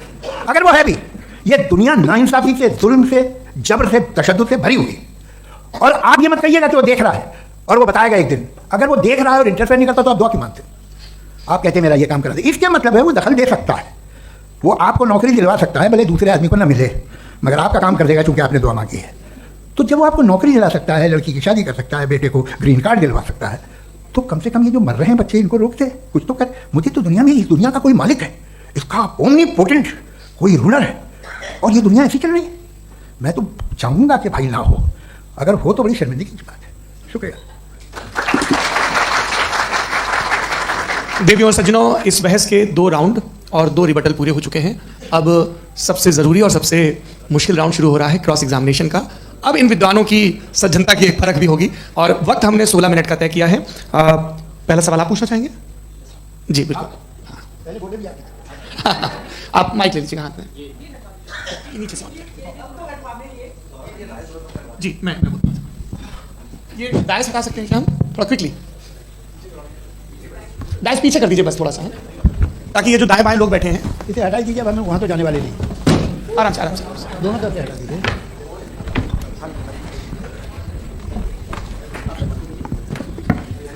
इस बीच आप लोग भी अपने अपने सवाल तैयार कर लें। ये ध्यान रखेंगे कि मैं यहाँ से सवाल लूँगा, आप लोग को अपना हाथ ऊपर करना है, अपना नाम बताना है और अधिकतम 3 वाक्यों में अपना सवाल पूरा करना है। कई लोग सवाल की जगह भाषण देने लगते हैं, उससे आज बचना है। जी मुफ्ती साहब, पहला सवाल आपका, 16 मिनट है, हम दोनों लोगों के सवाल लेंगे। जी जी बहुत शुक्रिया। आपकी जो अभी बात हुई बहुत अहम थी, मैं इसको चाहूँगा कि आगे डिस्कस करूँ, लेकिन चूँकि अभी वो सेगमेंट है क्रॉस एग्जामिनेशन, तो सबसे पहला सवाल आपसे ये है कि जो मैं इतनी देर से कॉन्टिंजेंसी आर्ग्यूमेंट आपको बता रहा था, ये अकल से ही बता रहा था हजरत, आप ये बताएं कि आप इन्फिनिट रिग्रेस ऑफ कॉजेस को पॉसिबल मानते हैं या नेसेसरी बीइंग के एग्जिस्टेंस को सही समझते हैं? क्योंकि 2 ही ऑप्शन हो सकता है, आप ये बताएं। देखिए आपको मैं ईमानदारी से बात करूँ, एक तो मैं कॉन्टिजेंसी वर्ड ठीक से समझता नहीं, और इस वक्त भी जो आपने अंग्रेजी के अल्फाज इस्तेमाल किए वो ज़रा थोड़े से मुझे डिफिकल्ट और कॉम्प्लिकेटेड लगे, तो आप ज़रा सिंपल ज़बान में सवाल कर सकते हैं? बिल्कुल कर सकता हूँ। यूनिवर्स की हर चीज़ कॉन्टिंजेंट होने का मतलब यह है कि वो अपने एग्जिस्टेंस में किसी के ऊपर डिपेंडेंट है। जो भी चीज़ डिपेंडेंट होगी वो चीज़ इंडिपेंडेंट नहीं हो सकती, तो उसका कोई ना कोई कॉज होगा। तो अब आप क्या समझते हैं कि ये इन्फिनिट रिग्रेस है, यानी कॉज पर कॉज, कॉज पर कॉज, कॉज पर कॉज, और कभी कोई यानी एंडलेसली चलता रहा? क्योंकि अगर ऐसा होगा तो हम तो एग्जिस्टेंस में आते ही नहीं। लॉजिकली ये मुत्तफक अलैह चीज़ है, मुत्तफक अलैह अग्रीड अपॉन। इसमें हमने एग्री किया था कि मुश्किल शब्द आएगा तो अर्थ बताना पड़ेगा। तो इन्फिनिट रिग्रेस तो पॉसिबल नहीं है, तो कहीं ना कहीं आपको रुकना पड़ेगा ऐसे नेसेसरी बीइंग पर। नहीं, कोई जरूरत नहीं रुकने की। किसने कहा रुकना पड़ेगा? आप रुकते हैं खुदा पे, आप नहीं रुकते। आप कहते हैं वो हमेशा से, जब उस वक्त है जब वक्त नहीं था। आप कहाँ रुकते हैं कि अब हुआ था वो? आप नहीं कहते। हम क्यों नहीं मान सकते कि यूनिवर्स जो है और बल्कि मल्टीवर्सेस जो है वो हमेशा से हैं, वो बनती हैं, बिगड़ती हैं। एक हमारे यहाँ एक चीज़ है ब्लैक होल, वो समेट लेता है वापस, फिर ब्लास्ट होता है, फिर फैल जाता है। और इसमें हमारी तो खैर कोई औकात ही नहीं है इंसान की। एक छोटे से जर्रे पे हम 50-60 साल की उम्र रखते हैं, जो करोड़ों अरबों साल की कायनात है उसमें, और पैदा भी नहायत ही बेहुदा वजह से हुए थे। तो इसमें ये सोचना कि इसकी वजूहात और ये क्यों है, ये डिपेंडेंट है, ये हम देख रहे हैं। क्या मालूम, आप सोचिए कि ये जो फैल रही है कायनात, ये कहाँ फैल रही है, ये कहाँ जा रही है, और ये फैल क्यों रही है? अरे बना लीजिए, तुमने रुको हो गया, काफ़ी है। ये फैल क्यों रही है? ये और कौन सी कायनात जिसे मैं दूरबीन से देखता हूँ तो 2 बिलियन लाइट ईयर पे है, उससे मेरा कोई वास्ता ही नहीं है। 2 बिलियन ईयर यानी अगर मैं 80,000 माइल्स पर सेकेंड से चलूँ तो 20 करोड़ साल में वहाँ पहुँच जाऊँगा। इसकी जरूरत क्या थी? ये दुनिया, ये कायनात तो इंसान अशरफुल मखलूकात के लिए बनाई गई ना। तो ये सब ये टर्म समझ में नहीं आया, इसमें कोई खास समझने वाली बात थी नहीं। ये जो अल्टीमेट कहा यह जाता है कि ये जो पूरी यूनिवर्स है, ये जो दुनिया है, ये इंसान के लिए बनाई गई। अच्छा, ये सब इंसान के लिए, क्यों साहब? सही है ना? बिल्कुल, लेकिन इसका ये मतलब नहीं कि किसी चीज के पीछे रीजन आपको नहीं पता तो रीजन नहीं है, इसे कहते हैं नहीं, मुझे नहीं पता, लेकिन मेरी जिम्मेदारी नहीं है। वो बिल्कुल सही कहा था उसने, बर्टन रसल ने। आपने उसे मजाक में टाल दिया कि भाई आप एक दावा कर रहे हैं, मैं क्यों कहूँ कि ये गलत है दावा? आप प्रूफ कीजिए, मेरे पे जिम्मेदारी ही नहीं है, मैंने थोड़ी कहा है। आप प्रूफ कीजिए कि ये सही है। आप आर्गुमेंट ऑफ कंटिजेंसी का जवाब नहीं दे रहे हैं। पूछना चाहेंगे? आप सवाल पूछना चाहेंगे मुफ्ती साहब से? क्योंकि ये क्रॉस एग्जामिनेशन का दौर है। आप जैसे पहले बोल रहे थे फेथ को लेकर कुछ, मैं ये पूछना चाहूँगा कि खुदा ने जो भी रेवलेशन की है, एक मज़हब के लिए बहुत से मज़हबों में की है, अलग अलग रेवलेशन है। कहीं कुछ एक बातें हैं, कॉन्ट्रडिक्शन भी है आपस में, कहीं कुछ आप कर सकते हैं, कहीं कुछ नहीं कर सकते। ऐसा नहीं है कि सबकी कोड ऑफ मॉरल एक है। तो ये किस्सा क्या है? अब आप ये देखिए कि मुझे कभी कभी लगता है कि जो फुटबॉल फाइनल होता है, लाखों लोग होते हैं, फिर वो टीवी कवर करती, करोड़ों लोग, अगर उसमें खुदा की एक बूमिंग आवाज़ आ जाती, मैं गॉड हूँ, तो सारे लोग अभी सुन लेते और टीवी पे भी सुन लेते, किस्सा खत्म होता। ये इतनी राजदारी क्या है कि तुम सामने कुछ तो सबूत दे दो हमें सॉलिड। ये कैसा कि यूनिवर्स कैसे बनी, इससे मसला क्या हल होगा? मैं पूछूंगा आपसे खुदा कैसे बना? क्यों नहीं पूछूंगा कैसे बना? बल्कि वो तो कायनात से कहीं ज़्यादा इंटेलिजेंट है, कायनात से कहीं ज़्यादा कॉम्प्लेक्स। जी वो हमेशा से अरे आप कहेंगे मैं मान लूँगा। अच्छा, दोयम वो कादिर मुतलक, यानी कादिर मुतलक मतलब ओमनीपोटेंट, जो चाहे कर सकता है। आपको नौकरी दिलवा सकता है, आपकी अच्छी जगह शादी करवा सकता है, आपके पड़ोसी का मुकदमा हरवा सकता है, आपको जिता सकता है, सब काम करता है। थोड़ा सा माइक क्लोज। वो इस दुनिया को चला कैसे रहा है? ये दुनिया कैसे चल रही है? आपको इस पर हैरत नहीं होती? या क़यामत के बाद कभी एक जस्टिस होगा, जब ये बच्चा मर चुका होगा, जिसकी धज्जियाँ उड़ गई बम से, इसको इंसाफ मिलेगा तब? अच्छा, अब जवाब दूं? हाँ कीजिए। मैं इसीलिए आपकी तरफ। सबसे पहले आपने रेवलेशन और स्क्रिप्चर्स की बात की, इस पे मैं बात कर सकता हूं, लेकिन आज नहीं करूंगा क्योंकि वक्त कम है। कभी और इस पे डिस्कस करेंगे, मैं तैयार हूं उस पे भी बात करने के लिए। ये अभी से राउंड 2 की भूमिका तय हो रही है। Does God exist round 2? जी, क्योंकि आज गॉड के एग्जिस्टेंस पे बात है तो मैं उसी के रिलेटेड जो है आपके सवालात को एंटरटेन भी करूंगा और मैं भी पूछूंगा। आपने कहा कि आपने साबित ही नहीं किया, जबकि आर्गुमेंट ऑफ कॉन्टिजेंसी बुनियादी आर्गुमेंट है। आप मुझे कॉन्टिजेंसी का मतलब बताइए, आपका मतलब क्या कॉन्टिजेंसी? कॉन्टिजेंसी का मतलब यह हुआ कि हर वो वजूद जो किसी भी चीज़ का पाबंद है, हर वो वजूद या हर वो चीज़ जो अपने एग्जिस्टेंस में किसी भी चीज़ के पाबंद है और उससे बाउंड है, उसको उसकी ज़रूरत है, उस पर डिपेंड करती है, तो जाहिर सी बात है कि उसका कोई ना कोई कॉज होता है। ये तो अकल की बात है, ये आप रीजनिंग की बात करते हैं, मैं वही कर रहा हूँ। दूसरी चीज़, आपने ये बात कही कि इतने बिलियन लाइट ईयर्स दूर है, उसका मेरा क्या लेना देना। फिर मेरे ख्याल से आपको ये नहीं कहना चाहिए I think therefore I am an atheist. आपको सोचना चाहिए, सिर्फ आप एक लिमिटेड दायरे में रहकर नहीं सोचें, बल्कि बाहर निकलकर सोचें। आपने तीसरा सवाल किया, आपने 2-3 सवाल एक साथ। ऐसी बातें ना कीजिए, कुछ लोगों को इतराज हो जाएगा आप पे कि आप कुछ भी सोचें। ये इजाज़त आपको है नहीं, मुझे है। आपने प्रॉब्लम ऑफ इविल के ताल्लुक से सवाल किया और बार बार आप एक लफ्ज रिपीट कर रहे हैं कि ओमनीपोटेंट गॉड है, ऑल पावरफुल गॉड है। यही तो दरअसल समझना है कि गॉड का कॉन्सेप्ट क्या है। प्रॉब्लम ऑफ इविल जो है, प्रॉब्लम ऑफ इविल दर हकीकत 2 असम्पशंस पर कायम है। अगर आप इन 2 असम्पशंस को समझ जाएं तो ये प्रॉब्लम नहीं रहेगी, आर्गुमेंट आपको समझ में आ जाएगी कि ये कोलैप्स कर जाता है।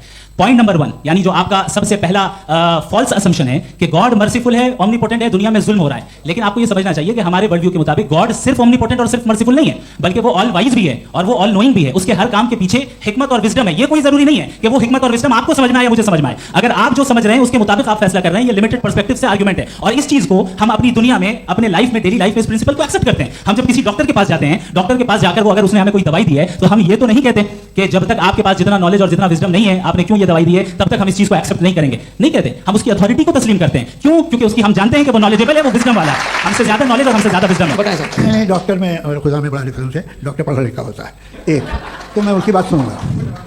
दोयम नहीं, कुछ जवाब तो ये भी नहीं है सर। अगर सब ऑडियंस से बोलने लगेंगे तो फिर मतलब नहीं है। मतलब आप ये कहें कि क्योंकि आप डॉक्टर पे बिलीव करते हैं इसलिए खुदा पे बिलीव किए, क्या ये मिसाल आपको समझाने के आर्गुमेंट है, इस पे आपको इतराज नहीं है। तो सिंपल बात ये है कि मैं अगर ये यकीन कर लूँ कि एक ओमनीपोटेंट उसकी मसलहत है, ये जो बच्चे मर रहे हैं ये मसलहत है उसकी, मुझे नहीं चाहिए इस मसले उसकी मसलहत नहीं, यही तो समझना है। मतलब एक्सपीरियंस। अच्छा, इस आपने अभी मेरी बात पूरी सुनी नहीं। मैंने कहा आपका पूरा आर्गुमेंट दो फॉल्स असम्पशंस पर है। एक फॉल्स असम्पशन मैंने बता दिया, दूसरा फॉल्स असम्पशन ये है कि इस दुनिया में इविल के होने का कोई गुड रीजन नहीं है, जबकि हमारे पास बाज रीजंस मौजूद हैं, हमारे पास बाज वजूहात मौजूद हैं। अगर इस दुनिया में इविल ना हो तो आप गुड को डिफाइन कैसे करेंगे? अगर जुल्म ना हो आप इंसाफ को समझेंगे कैसे? अगर तारीकी ना हो तो आप लाइट को समझेंगे कैसे? बहुत अच्छे। अभी और सुन लें, अभी और बाकी है। ये तो बात बहुत पसंद आई साहब मुझे कि जब तक रेप ना हो तब तक औरतों की इज्जत का ख्याल आपने मेरा जवाब पूरा सुना ही नहीं। जब तक के बच्चों का कत्ल ना किया जाए तब तक आपको बच्चों की मासूमियत की इज्जत। आपने पूरा जवाब सुना ही क्या बात, क्या आपने नुक्ता निकाला? आपने पूरा जवाब सुनाई नहीं। आप सुन लें, मेरी बात सुन लें। ये मैंने आपको एक चीज बताई। दूसरी चीज, इस दुनिया में हम आए हैं टेस्ट के लिए, हमारा टेस्ट हो रहा है और हर इंसान का अलग अलग अंदाज में टेस्ट होता है। और इस दुनिया में अगर इविल मौजूद है तो वो इविल जरिया है हमारे अंदर ह्यूमन नोबल क्वालिटीज को डेवलप करने का और अलग अलग फील्ड में प्रोग्रेस करने का। और अगर हमारे अंदर इस दुनिया में इविल नहीं होता तो बताइए टेस्ट का मतलब क्या होता? अगर मैं अपने स्टूडेंट को एमसीक्यूज दूं और उसमें सिर्फ राइट आंसर लिख कर दे दूं और कहूं तुम्हारा टेस्ट हो गया, ये मीनिंगलेस है। इस दुनिया में अगर हम टेस्ट के लिए आए हैं तो जाहिर है गुड एंड इविल दोनों मौजूद है। तो अगर गुड एंड इविल दोनों मौजूद है तो ये इविल भी खुदा का बनाया हुआ है। जी हाँ, खुदा का बनाया हुआ है। लेकिन अच्छा, चलो अच्छी बात। जी बिल्कुल, तो बिल्कुल खुदा मतलब ने बनाया। अभी तो यह है कि जो मेजॉरिटी है दुनिया में वो इविल है, तो ये खुदा एक्चुअली इविल के साइड पे लग रहा है मुझे। बिल्कुल मेजॉरिटी में तो वो है। क्या बात कर रहे हैं भाई आप? मैं बहुत- कोई भी जो मुंसिफ होगा, चाहे आपका अपना घर हो जिसके आप सबसे बड़े हैं, चाहे आपकी ऑर्गेनाइजेशन हो जो आप चलाते हैं, वहां पर आप इविल रखेंगे साबित करने को कि बाकी लोग शरीफ हैं। मेरी बात सुनिए। क्या ये आर्गुमेंट ही गलत है? अगर- कि जब तक कि कोई इविल नहीं होगा तब तक के शरीफ आदमी शरीफ नहीं लगेगा। अगर एग्जामिनर गलत ऑप्शन दे रहा है तो एग्जामिनर इविल नहीं हो गया। जो गलत ऑप्शन को सेलेक्ट कर रहा है वो फेल होगा। क्रिएटर ने इविल को बनाया है लेकिन वो इविल नहीं है। अच्छा। सुनिए मेरी चलिए, लेट मी कंप्लीट सर। जी, जी। क्रिएटर ने इविल को बनाया है टेस्ट के लिए, वो इविल नहीं है। इविल वो होगा जो उसे इख्तियार करेगा। छुरी को बनाने वाला गलत नहीं होता है, छुरी का गलत इस्तेमाल करने वाला गलत होता है। रेप को कैसे गलत इस्तेमाल करते हैं? रेप इंसान के फ्री विल का नतीजा है। ये रेप कैसे गलत इस्तेमाल होता है? ये अब सुन ले, अब सुन ले। गलत इस्तेमाल होता है। हाँ मैं बता रहा हूँ, कैसे गलत मैं बता रहा हूँ जी। कि जो इविल इस दुनिया में मौजूद है उसके कई सारे तरीके हैं। एक तरीका इंसान का अपना फ्री विल है। अब अगर कोई रेपिस्ट रेप कर रहा है तो इसका गॉड का कसूर नहीं है, वो अपने फ्री विल का गलत इस्तेमाल कर रहा है, उसको सजा मिलनी चाहिए। अच्छा। और उसी के लिए जहन्नम बनाई गई है। ये फ्री विल का भी बड़ा चक्कर। आप जब कोई बुरा काम करते हैं, कोई बुराई होती है तो ये कहा जाता है कि ये फ्री विल है। 7 billion free wills are moving on this planet. 7 billion free will. और एक आदमी अपनी फ्री विल से मुझे कत्ल कर दे तो मैं खुदा की मर्जी से मरा हूं कि इसकी फ्री विल की वजह से? मेरी मौत खुदा के हाथ है या ये फ्री विल वाले के हाथ है? खुदा ने फ्री विल का निजाम बनाया है और उस निजाम का गलत इस्तेमाल करके कोई आपको मार रहा है, इस्तेमाल करके मेरा कत्ल कर देता है। अब मेरी मौत का जिम्मेदार कौन है? वो इंसान जिम्मेदार है। वो इंसान। जी। तो ये कहना कि और उसको सजा मिलेगी। तो अब आप आगे चलिए कि ये तय करना कि अल्लाह ही या खुदा, सॉरी अल्लाह नहीं, खुदा ही जिंदगी देता है, खुदा ही मौत देता है, ये गलत है। बिल्कुल गलत नहीं है। हाँ, नहीं, निजाम उसी ने बनाया फ्री विल का। एक- निजाम मौत और हयात को उसी ने बनाया। You are contradicting yourself. अभी आपने कहा कि एक आदमी ने फ्री विल से आपको मार दिया, इसमें उसे फ्री विल दी गई थी, उसने गलत इस्तेमाल किया। 7 billion free wills are moving on this planet और आप चाह रहे हैं कि मैं सिर्फ खुदा का ध्यान करूं। ये 7 बिलियन फ्री विल्स को मुझे लुक आफ्टर करना पड़ेगा कि नहीं? ये तो तबाहियां कर रही हैं और तबाहियां ज्यादा हो रही हैं। बिल्कुल। तो अगर आप बताएं अगर खुदा नहीं है फॉर एग्जांपल, हाँ। तो आप इविल को कैसे डिसाइड करेंगे? यानी how can you define evil objectively without God? देखिए, दुनिया में 2 तरह के जानवर हैं। एक जो अकेले रहते हैं जंगल में और एक जो ग्रुप्स में रहते हैं।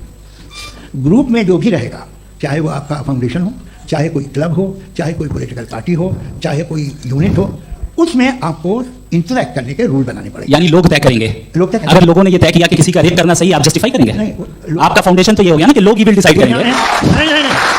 अरे दुनिया में ऐसे ग्रुप्स हैं जो रेप को जायज़ मानते हैं सर्टेन हालात में। मैं डिटेल में नहीं जानूंगा, आप भी जानते हैं। ये जो आईसिस वाले थे जिन्होंने क्या किया था, तो उन्होंने क्या किया उसका खुदा से कोई ताल्लुक नहीं है सर। मैंने सिंपल सवाल किया कि इविल को आप डिफाइन करते कैसे हैं? आगे वापस आइए। जी।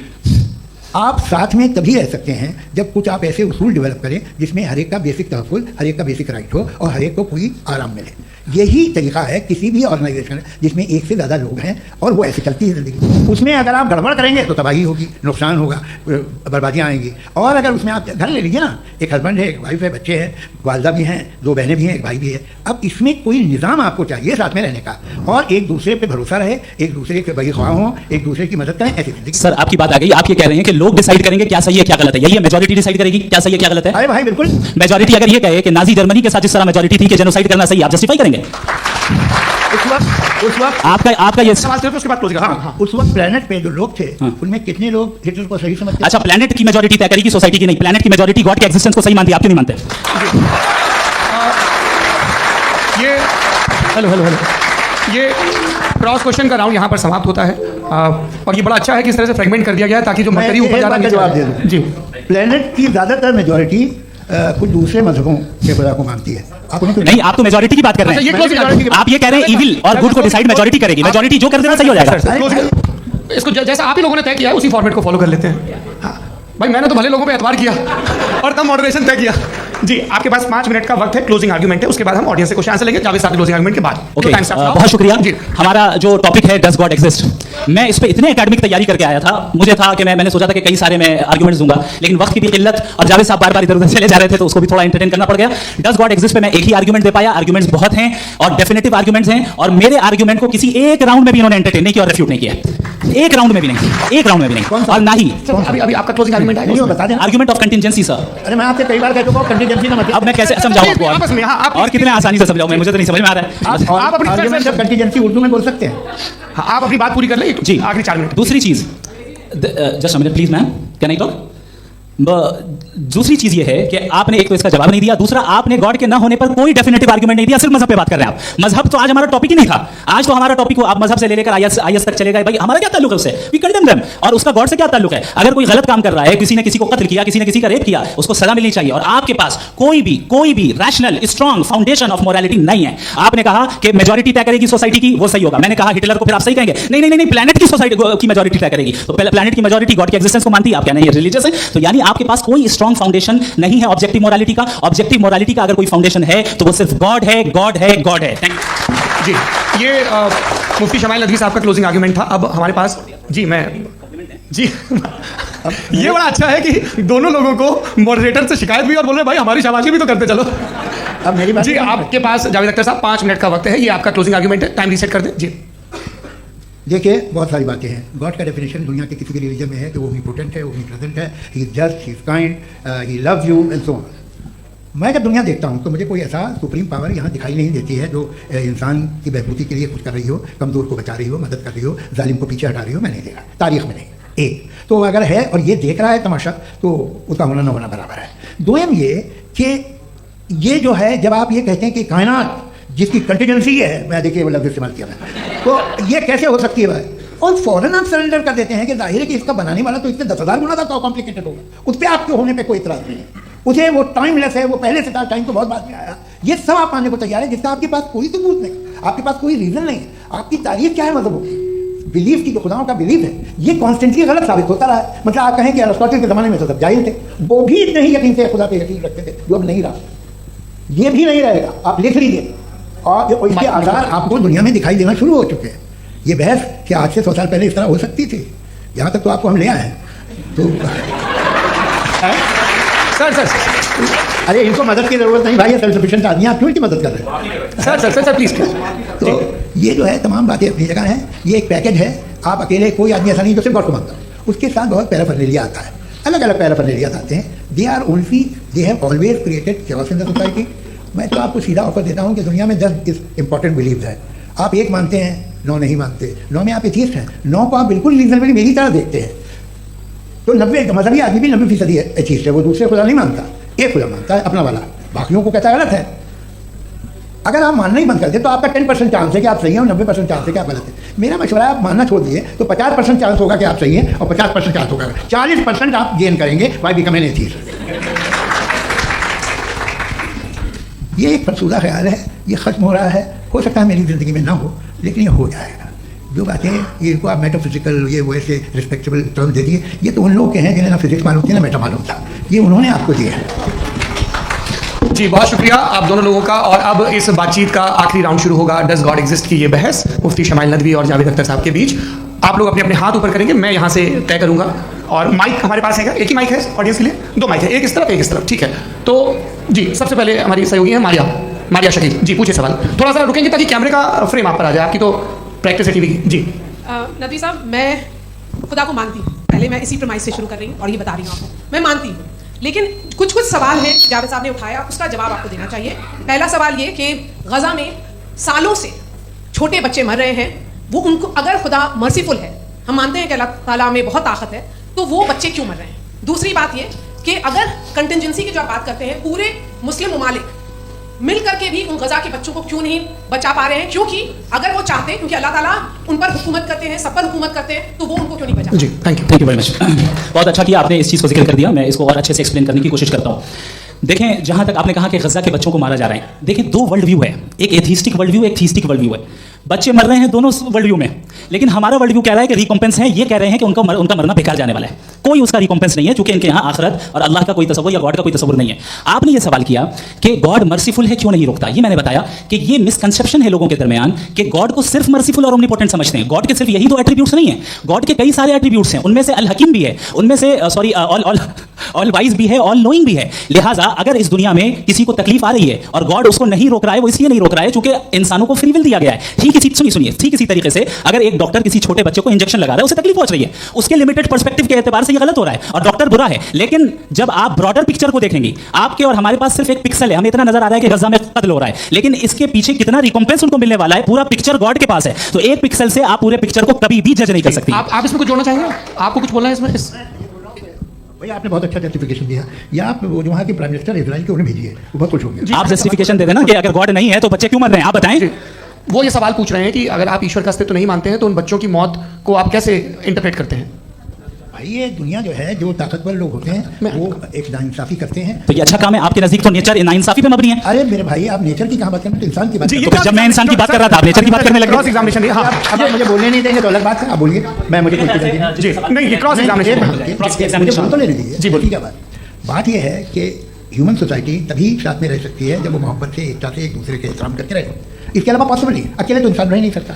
वहाँ पर कुछ लोग हैं जो फाउल करते हैं, वो फाउल हमेशा से तारीख में होता है। आज ये हो रहा है, जो हो रहा है बहुत बुरा हो रहा है, बहुत जालिमाना है, बहुत जाबराना है। उसको आप कहें कि ये बच्चों को कॉम्पनसेशन मिल जाएगा या इसकी मतलब इंजेक्शन है, इंजेक्शन तो हेल्थ के लिए दिया जाता है। आप ये कह रहे हैं कि ये बच्चों की जो धज्जियां उड़ रही हैं ये इंजेक्शन है, ये टेस्ट है और उस टेस्ट में उनको ऐसा रिकॉम्पेंस मिलेगा जो आपके तस्वुर के बाहर है। या 3 बरस के बच्चे को बारूद से उड़ा के टेस्ट ले रहे हैं, वाह। वो नहीं ले रहा है, खुदा नहीं उड़ा रहा है, इजराइल उड़ा रहा है। ये उसको अगला सवाल लेते हैं प्रोफेसर पुरुषोत्तम अग्रवाल। मुफ्ती साहब, एक निवेदन आपसे है कि कम से कम थोड़ा सा माइक क्लोज, एक रिलीजियस और फिलॉसफिकल प्लीज, एक रिलीजियस और फिलॉसफिकल ट्रेडिशन है जो ब्रह्मांड को यानी यूनिवर्स को ही अंतिम मानती है। सर्वम खलु इदम ब्रह्मम, this is Chandogya Upanishad, and it completely rules out the existence और नेसेसिटी, आपके शब्दों में necessity of a creator, the creation itself is the creator. तो एक मिनट प्लीज। दूसरा जो सवाल आपने अभी जो आप बार बार कह रहे हैं कि भगवान विद्वान भी है, वाइज, सब जानने वाला, तो अगर विजडम में दुनिया भर के पापों और अत्याचारों को बर्दाश्त करना शामिल है तो फिर इसका मतलब ये हुआ कि अगर मैं फ्री विल से उसको अपोज करता हूं तो ईश्वर की विजडम और मेरी फ्री विल में कॉन्ट्रडिक्शन है। Because when I am opposing whatever is happening in Gaza, then I am opposing the God's will और गॉड्स विजडम। जवाब लेते हैं तो गॉड की विजडम में, एक मिनट सर प्लीज सर, ये एक जुमला, गॉड की विजडम है कि गाजा में जो कुछ हो रहा है वो हो रहा है, मैं उसको अपोज कर रहा हूं तो मैं गॉड की विजडम के खिलाफ जा रहा हूं। एक सवाल। दूसरा ये नहीं, आपने दो ऑलरेडी सर आप और सवाल कर लें, लेकिन मुझे दो जवाब दें। पहले आपने ये कहा, सुनिए मेरी बात सुनिए। ठीक हो रहा है, नहीं हो रहा है, ठीक नहीं हो रहा है, मैं बता रहा हूं क्या हो रहा है। आप तशरीफ रखिए, मैं बता रहा हूं क्या हो रहा है। Let me complete please. एक सेकंड। ये देखिए, ऐसा है कि ये सब बड़ा आपस में विचार विमर्श के बाद ये तय हुआ था कि कुछ नियम बना लिए जाएं ताकि एक टाइम बाउंड बातचीत चले। और भाई साहब, आप बड़ा जरूरी काम कर रहे हैं लेकिन कैमरे के फ्रेम में आके उस काम को गड़बड़ कर दे रहे हैं। ठीक है गुरु, अब मेरे को कहीं का गुस्सा कहीं निकालना था, सॉरी। नहीं, कोई गुस्सा नहीं है जी। तो प्रोफेसर ने सवाल पूछे, आप उनके जवाब दें। और थोड़ा ये सब लोग थोड़ा ख्याल रखें भाई, सवाल संक्षिप्त रखें जी। आपने दो सवाल किया। सबसे पहला ये कहा कि हमारे पास ये कॉन्सेप्ट है कि ये यूनिवर्स खुद नेसेसरी बीइंग है, creation itself is the creator. How irrational is this कि मैं एग्जिस्ट करूंगा बाद में लेकिन अभी एग्जिस्ट कर भी रहा हूं, यानी एक ही टाइम में एग्जिस्ट भी कर रहे हैं, नहीं भी कर रहे हैं। This is not true. दूसरी चीज आपने कहा कि अगर इजराइल में, सॉरी माफ कीजिएगा, Israel doesn't exist, occupied Palestine में अगर ऑक्यूपाइड पैलेस्टाइन में बच्चों को मारा जा रहा है फ्री विल की वजह से और गॉड नहीं रोक रहा, ये कॉन्ट्रडिक्शन है। ये बताइए कि एक एग्जाम में एक बच्चा गलत आंसर लिख रहा है, सुनिए, एग्जामिनर चाहे तो रोक सकता है, क्यों नहीं रोक रहा है? ये कॉन्ट्रडिक्शन है, ये कॉन्ट्रडिक्शन नहीं है। माइक नहीं सर, ये आपस में ये क्या आपका सवाल? माइक दीजिए। फ्री विल दिया गया है टेस्ट के लिए, अकाउंटेबिलिटी के लिए। अगर फ्री विल नहीं होता तो आप कहते हैं हमें रोबोट बना दिया गया। नॉट मिसरिप्रेजेंट माय पोजीशन, आपकी जो भी पोजीशन, मैं अपनी फ्री विल के नाते, अपने ह्यूमन विजडम के नाते गाजा में हो रही अत्याचार का विरोध करता हूं। बिल्कुल करना चाहिए। के हिसाब से मैं गॉड की विजडम का विरोध कर रहा हूं। बिल्कुल नहीं, बिल्कुल भी नहीं, बिल्कुल भी नहीं। उसका वहां पर गाजा में कत्ल होना ये इंसानों के गलत इस्तेमाल का नतीजा है, फ्री विल के इस्तेमाल का नतीजा है। गॉड इसका हुक्म नहीं देता, उससे रोकता है। यही तो मसला है ना, आपके लिए कॉन्सेप्ट नहीं नहीं भाई, आपने तो बताया था इंजेक्शन लगाने से बच्चे को तकलीफ होती है, ये इंजेक्शन लगा। सर आप ऐसे रेटोरिक स्टेटमेंट दें तब तो कोई मसला नहीं समझते हैं। This is a rhetoric statement, this is not a logical argument sir. I am sorry. आखिरी 30 मिनट बड़े मुश्किल होने वाले हैं जी। मुफ्ती साहब आगे बैठे हैं, इनको माइक दीजिए। हाँ तरुण, माइक आप अपने पास रखिए, आपको कैमरे का फ्रेम पता है जी। सबसे पहले दोनों को मुबारकबाद। एक सर अपना आप नाम बता दें। आप अमेरिका में शिकागो में रहते हैं, इतना मुझे याद है। आप यासिर नदीम अलवाजदी मेरा नाम है। जावेद सर आपसे एक क्वेश्चन है इन्फिनिट रिंग्स के ताल्लुक से। एक हाइपोथेटिकल सिनेरियो है, मसलन अगर आप सर माइक थोड़ा सा प्लीज क्लोज रखें जी। अगर आप शायर इसलिए हैं कि आपके कोई उस्ताद शायर थे और वो इसलिए शायर थे कि उनके कोई उस्ताद शायर थे, और इसी तरीके से हम माजी में पीछे चलते चलते चले जाएं और कहीं ना रुके तो माफ कीजिएगा, आप कभी शायर नहीं हो सकते। लेकिन आप शायर हैं, आपका शायर एग्जिस्ट करता है, इसका मतलब ये है कि आप कहीं ना कहीं रुके हैं। तो मेरा सवाल ये है कि क्या आप इन्फिनिट रिग्रेस ऑफ कॉजेस को लॉजिकल फैलेसी मानते हैं या नहीं मानते? हाँ या ना? मैं इन्हें लॉजिकल फैलेसी नहीं मानता हूँ, लेकिन मेरा प्रॉब्लम यह है कि जब मैं नहीं मानता हूँ तो I will continue with this logic जो फैलेसी नहीं हो। आप एक जगह रुक जाते हैं जाके, आप कहते हैं ये गेंद कैसे बनी, ये जजीरा कैसे बना, ये समंदर कैसे बना, ये ज़मीन कैसे बनी, और अचानक गॉड पे जाके आपको ब्रेक लग जाता है। एक बार आप सवाल नहीं करते कि भाई इनको बनाने वाला तो इनसे भी कॉम्प्लिकेटेड होगा, वो कैसे बना, उसके बारे में आपने इत्मीनान कर लिया, वो हमेशा से है। तो अगर आप उसे हमेशा से मानते हैं तो फिर ये मान लीजिए कि कायनात हमेशा से, क्या तकलीफ जी है? अच्छा सर क्यों नहीं हो मैं सकता? बताऊँ प्लीज आपका शेर कभी वजूद में ना आता अगर शायर इसी तरह चलते रहता हमेशा। जी माइक मेरे ख्याल से इन्फिनिट रिग्रेस का कॉन्सेप्ट क्लियर नहीं हो पाया सर, रहने लेट्स मूव ऑन सर। ठीक है, हाँ थोड़ा सा मॉडरेटर का भी ख्याल रखें। नहीं आपने तो रखा है, आपने रखा है। यहाँ पे गौहर रजा साहब हैं, वो भी एक सवाल पूछना चाहते हैं। माइक यार नीचे तो ऑन कर दिया नीचे। पहले तो ये कह दूं कि मैं उन बच्चों से शर्मिंदा हूं जिनको गजा में कत्ल किया गया, क्योंकि हमारे होते हुए कत्ल किया गया। लेकिन उससे ज़्यादा शर्मिंदगी इस बात से हुई कि मुझे लगा कि मुफ्ती साहब उसको जस्टिफाई कर रहे हैं। बिल्कुल भी नहीं, आप बहुत ही गलत मुझे लगा मैं गलत हो सकता हूं। बिल्कुल गलत मैं सवाल पूछ रहा हूं, मैं सवाल पूछ रहा हूं। मैं जावेद भाई से डिसएग्री करता हूं। एक सेकंड देखिए, अगर देखिए सर एक सेकंड आप सर वेट अरे आप मैं कुछ मेरे पहले मुझे अपनी बात कह लेने दीजिए। अगर ऑडियंस तय करेगी तो फिर मॉडरेटर का मतलब नहीं। मेरा आप सबसे ये कहना है, ये बहस दो लोगों के बीच में है, एक तरफ मुफ्ती साहब, एक तरफ जावेद साहब। पिछले 1.5 घंटे से ये लोग अपने अपने तर्क रख रहे हैं। आपकी इनसे इत्तेफाकी हो सकती है, ना इत्तेफाकी हो सकती है। मेरे उस्ताद मुझे सिखा गए हैं कि मुखामुखम में असहमति की गुंजाइश बची रहनी चाहिए। अगर मैं आपकी बहुत इज्जत करता हूं गौर साहब, आपने जो कमाल की किताबें लिखी हैं साइंटिफिक टेम्परामेंट, लेकिन मेरी ये गुजारिश है आप सबसे कि यदि आप इन लोगों ने जो बोला उन पर टिप्पणियां करेंगे तो ना वक्त की पाबंदी रहेगी ना वो अनुशासन। आप सवाल पूछ लें, उस सवाल में जो बात आ जाए वो आ जाए। मैं जावेद साहब से डिसएग्री करता हूं, इसलिए जावेद साहब से सवाल पूछ रहा हूं। आपका सवाल जावेद अख्तर साहब से। और सवाल यह है मेरा कि जावेद साहब ने कई बार लॉजिक का इस्तेमाल किया कि साइंस में लॉजिक है और रिलीजन में लॉजिक नहीं है। मेरा ख्याल यह है कि रिलीजन में भी लॉजिक है, लेकिन उस लॉजिक की बेसिस ये है कि आप रुक जाते हैं, जिसका जिक्र जावेद साहब ने बार बार किया, यानी खुदा के तसव्वुर पे आते हुए, गॉड के तसव्वुर पे आते हुए रुक जाते हैं। और इसमें सवाल पूछना मतलब फॉरबिडन होता है। सवाल यह है कि क्या जावेद साहब इससे एग्री करते हैं कि साइंस की लॉजिक अलग है और रिलीजन की लॉजिक अलग है? बताइए सर। देखिए 3 चीज़ें हैं, साइंस है, एक है मंतिक है, इस्तिदलाल है, और एक जो है कुछ भी नहीं है, फेथ है, अकीदा है। मैं अकीदे की लॉजिक का कायल नहीं हूँ। मुझे आप इस्तिदलाल से, लॉजिक से, रीज़न से समझाइए, मैं मानने को तैयार हूँ, मेरा क्या नुकसान होगा। लेकिन ये कि अकीदे पे मैं नहीं जा सकता हूँ। अकीदे का मतलब है कि तुम ये मान लो, सवाल ना करो, ये नहीं। आप सारी बातें करके, बड़ी साइंटिफिक बातें करके एक जगह जाके खुदा के वजूद पे रुक जाते हैं, सरेंडर कर देते हैं। मैं सरेंडर करने को तैयार नहीं। That's all. जी ये आगे सर बैठे हुए, इनको माइक दीजिए। भाई वो आप पूछना चाह रहे थे ना भाई? हाँ नहीं जी आपका नाम? आसिम इफ्तिखार। आसिफ जी पूछिए। सर जावेद सर से सवाल है कि आपने अपने माइक थोड़ा करीब है। अपने क्लोजिंग स्टेटमेंट में बात कही थी कि मजहब का जो फ्यूचर है वो ज़्यादा दिन नहीं जाने वाला है, लेकिन मैं देख पा रहा हूँ कि जो ऑक्सफोर्ड यूनिवर्सिटी की एक स्टडी है 2011 में हुई है, जिसके 50 एकेडमिशियंस ने इसको अंजाम दिया था, उसमें वो ये कहते हैं कि जो फेथ इन गॉड है वो इनबिल्ट है ह्यूमन नेचर के अंदर, जिसको हम कहते हैं फितरत के अंदर शामिल है वो। और वो ये कहते हैं कि अगर कोई ये समझता है कि मजहब को वो ख़त्म कर देगा तो ये उसकी गलत फहमी है। तो आप इसके बारे में, इस स्टडीज़ के बारे में क्या कहते हैं? ठीक है, मैं उनसे एग्री नहीं करता हूँ। वो कौन से प्रोफेसर होंगे? ऐसा उनके पास डेटा है, इन्होंने डेटा की होगा। डेटा क्या हो सकता है? फ्यूचर का डेटा तो नहीं हो सकता ना उनके पास, प्रेजेंट का डेटा हो सकता है। डेटा आपने सुना 100 साल पहले का बाद का डेटा? मैंने तो नहीं सुना आज तक। तो आज उनकी ये राय है और होगी राय, ठीक है। दुनिया में तरह तरह की राय है लोग, लेकिन मैं समझता हूँ कि वक्त के साथ इंसान ज़्यादा से ज़्यादा रीजनेबल और लॉजिकल होता जा रहा है। आज आप देखिए वेस्टर्न यूरोप में क्या परसेंटेज है नॉन बिलीवर्स की, बहुत हाई। वहाँ चर्च खाली पड़े होते हैं। तो अल्टीमेटली तो इंसान कोई ऐसी बात बहुत अरसे तक नहीं मान सकेगा, चाहे गलत या सही, जो उसे, उसके दिमाग को, उसके जहन को, उसकी लॉजिक को अपील लगे। वो कह रहे हैं तो ऑक्सफोर्ड के होंगे, तो कैम्ब्रिज के होंगे, तो मुझे क्या लेना देना। उनका डेटा मुस्तकबिल का नहीं हो सकता है। जी दीपक हाँ पूछिए। मैं आऊँगा अभी पीछे की साइड में आऊँगा, माइक वहीं भेजूंगा 2-3 साल के लिए। जी जावेद साहब आपसे सवाल है। नमस्ते।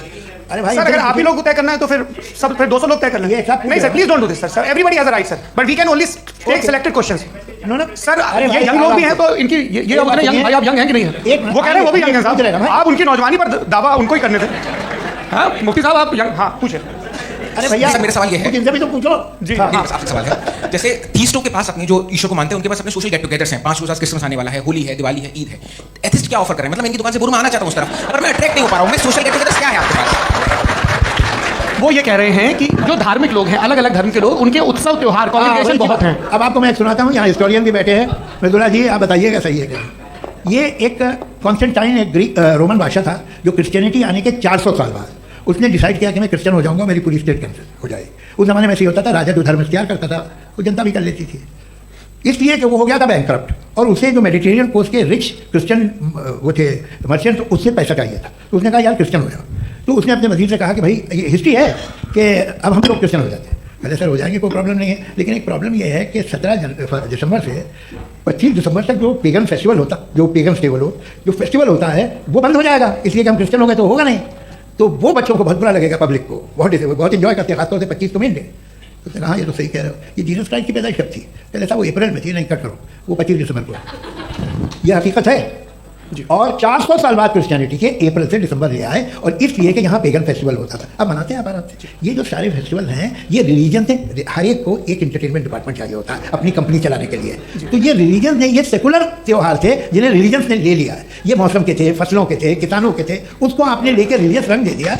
ये कोई रिलीजन से थोड़ी आए आप। अच्छा हमें देखिए, हम तो मुरीद हैं, हम ईद मनाते हैं, हम दिवाली मनाते हैं, हम होली मनाते हैं, हम क्रिसमस मनाते हैं। बम्बई की फिल्म इंडस्ट्री की सबसे बड़ी होली हमारे घर में, सबसे बड़ी ईद हमारे घर में। वो हमारी सोशल वो है, हमारा हेरिटेज है। ऐसा थोड़ी है कि we will throw the baby along with the water.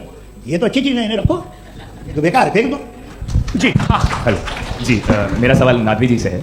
जैसा कि आपने बोला कि गॉड टाइम के भी परे हैं, और गॉड इतनी कॉम्प्लेक्स चीज़ है कि उसे ह्यूमन माइंड समझ नहीं सकता, और गॉड ने अर्थ पे फ्री विल भी दे दी है। तो आप अपना वक्त ज़ाया क्यों कर रहे हैं गॉड के बारे में बात करके? अपन को तो बात करनी चाहिए कि सोसाइटी को बेहतर कैसे करें। जी, मैं गॉड वही बताता है सोसाइटी को कैसे बेहतर करें। अभी मैं आपका जवाब देता हूँ। आपने कहा कि टाइम पे वो एग्जिस्ट नहीं करता, सो नहीं, मेरा सवाल ये है कि जैसा आपने बोला कि गॉड बहुत ही कॉम्प्लेक्स चीज़ है, मैंने कहा ही नहीं कि कॉम्प्लेक्स है, तो आपके अल्फाज हैं। कॉम्प्लेक्स का लफ्ज गॉड के लिए सुटेबल नहीं है। क्यों? क्योंकि कॉम्प्लेक्स वो चीजें होती हैं जो ऑब्जेक्ट हो। God is not an object जिसको आप इंस्ट्रूमेंट के जरिए लेबोरेटरी में जाकर टेस्ट करें, oh it's very complex. No, वो कोई कार का इंजन नहीं है। वो फिलोसॉफिकली नेसेसरी बीइंग, ऐसी बीइंग है जो सिंपल बीइंग है। हाँ, आप उसको मुकम्मल तौर पे उसकी तमाम हिकमतों को जान ले और हर चीज को जान ले, ये पॉसिबल नहीं है, क्योंकि वो ऑल वाइज है, आप ऑल वाइज नहीं है, और वो खुदा है, वो आपको सारी चीजें बता दे, ये जरूरी नहीं। मेरा सवाल ये नहीं था, मेरा सवाल ये था कि जब गॉड इतना परे है इस दुनिया से कि उसने अर्थ पे फ्री विल भी दी है, हम सब ह्यूमंस की फ्री विल है, और जो सोसाइटी में हो रहा है वो अपन लोग डिसाइड करेंगे, तो अपन लोग डिसाइड नहीं करेंगे ना, अपन लोग डिसाइड नहीं करेंगे। गॉड जो है, गॉड ने वो उसकी जात, उसकी एग्जिस्टेंस टाइम एंड स्पेस से परे है, लेकिन वो हमारा टेस्ट ले रहा है, और उसी गॉड ने हमें बताया कि तुम्हें क्या करना है क्या नहीं करना है, तो जाइए उस गॉड की बात सुनेंगे ना। वो पीछे एक चश्मा लगाए जो मैम खड़ी हैं, उनको दीजिए। हाँ आप जी जी बिल्कुल आएंगे। देखिए मैं कोशिश कर रहा हूँ सब तरफ जाने की। हाँ उनको दीजिए माइक। जी हेलो सर, मैं ओमनी प्रेजेंट नहीं हूँ, टाइम पाबंद हूँ, और जहाँ तक कोशिश कर सकता हूँ करूँगा। जी आपका नाम बताइए। मेरा नाम उर्सुला है, मैं दिल्ली यूनिवर्सिटी की एक स्टूडेंट हूँ, और मैं स्टूडेंट फेडरेशन ऑफ इंडिया से हूँ। मेरा सवाल मुफ्ती जी से है कि इस हॉल के इस कमरे में बैठ के हम लोग रेप की मोरालिटी के बारे में फिलोसफिकली बात तो कर सकते हैं, बट असलियत ये है कि रोजमर्रा की जिंदगी में औरतें रेप के थ्रू गुजरती हैं, और हम लोग सिर्फ नंबर्स पे इस तरह नहीं देख सकते, क्योंकि कितनी औरतें हैं इन कंट्रीज में जहाँ पे आप बता रहे हैं कि केसेस कम हैं, जिनका एक्सेस है कि वो जाके केस फाइल कर सकें। कितनी औरतें हैं जो जिनको काम करने की आज़ादी है उन कंट्रीज में। यूरोप में ये आज़ादी आ गई, यूरोप में ये रूल्स आ गए, तो हम आज उसके बारे में बात कर पा रहे हैं। जी जवाब। आपने ये कहा कि कमरे में बंद होकर हम लोग इस पर फिलोसफिकली बात कर सकते हैं, लेकिन हकीकत में क्या हो रहा है, वो ग्राउंड लेवल पे क्या हो रहा है जो बहुत गलत हो रहा है, और वो सफर कर रही है। आई एग्री, बहुत गलत हो रहा है, और जो गलत हो रहा है उसको हमें रोकना है। और क्यों रोकना है, वो गलत क्यों है, हमारे पास इसका ऑब्जेक्टिव फाउंडेशन है, इनके पास उसका ऑब्जेक्टिव फाउंडेशन नहीं है। मैं ये कहना चाह रहा हूं कि जहां पे भी जुल्म हो रहा है, जहां पे भी औरत पे जुल्म हो रहा है, या उसकी इज्जत लूटी जा रही है, या उसे तकलीफ पहुंचाई जा रही है, और सिर्फ औरत नहीं, किसी इंसान के ऊपर भी जुल्म हो रहा है, तो उसके खिलाफ खड़ा होना, ये मोरालिटी हमारे पास गॉड के पास से आई है। वरना जावेद साहब तो कह रहे हैं कि जो है मेजॉरिटी डिसाइड करेगी, तो मेजॉरिटी तो कभी भी बदल सकती है। क्या आप ना तो ये थोड़ी सी आपको गलतफहमी है। मैं अगर मेरे जुमले से ये मतलब निकला या मैंने कहा तो ये जुमला मैं वापस लेता हूँ, ये मेरा मतलब ही नहीं था कि मेजॉरिटी डिसाइड करेगी। मेजॉरिटी डिसाइड करें तो दुनिया में बड़ी, वैसे आपने कहा था ये जुमला, बाद में रिकैप कर लेंगे। अरे मैं अपनी एक्सप्लेनेशन देता हूँ। मुनासिब बात यह है कि हम सब के सब दिल में जानते हैं कि क्या अच्छा है क्या बुरा है, हमें पता है अच्छी तरह। जो लोग बुरे काम करते हैं उन्हें भी मालूम अच्छा क्या है। यही तो सवाल था हजरत कि फिर ये मोरालिटी आई कहां से? Cross examination. हाँ जी हाँ, मोरालिटी साथ रहने की डिजाइन से आई, यानी साथ रहकर जो कुछ कह दे, जो कुछ कर दे वो हो जाएगा। नहीं तो आप कायदे से रह कर सकते हैं जब तक लोगों में मोरालिटी हो, वरना आप क्या हो जाएगा। ये आपको कैसे पता? जी हमने देखा ना जहाँ मोरालिटी का क्या हो गया, हम देखते हैं कहाँ पे देखते भाई हैं? दुनिया में। आप जो आप एक कहीं पे अगर गलत हो रहा है उसको आप देखिए, आप एपिस्टेमोलॉजी की बात कर रहे हैं, मैं ऑन्टोलॉजी की बात कर रहा हूं। मैं इस फाउंडेशन क्या है, दोनों लोगों को चाय पे होस्ट करूंगा, वहां पे क्रॉस एग्जामिनेशन कर लीजिए। अभी ऑडियंस का हक मार रहे हैं आप लोग भाई, सर जस्ट लोग हैं आप लोग, और ये भाई ये उधर आएंगे जी सर आएंगे। अच्छा सर मेरा नाम लईकुर रहमान है, और मैं अलीगढ़ मुस्लिम यूनिवर्सिटी का स्टूडेंट हूँ, और जहाँ तक मुझे पता है कि sir you are also product of Aligarh Muslim University. मैं भी उसी चमन का बुलबुल। हाँ सर, तो बड़ी खुशी हुई मुझे जान करके कि मैं आपसे मिलूंगा। सवाल सर मेरा सवाल यह है, सर सैयद अली रहमा का नज़रिया यह था कि खुदा के वजूद को अक़ल के दायरे में रह करके तलाश करना, न कि पूरी तौर से उसका इनकार कर देना। Sir how will you define it?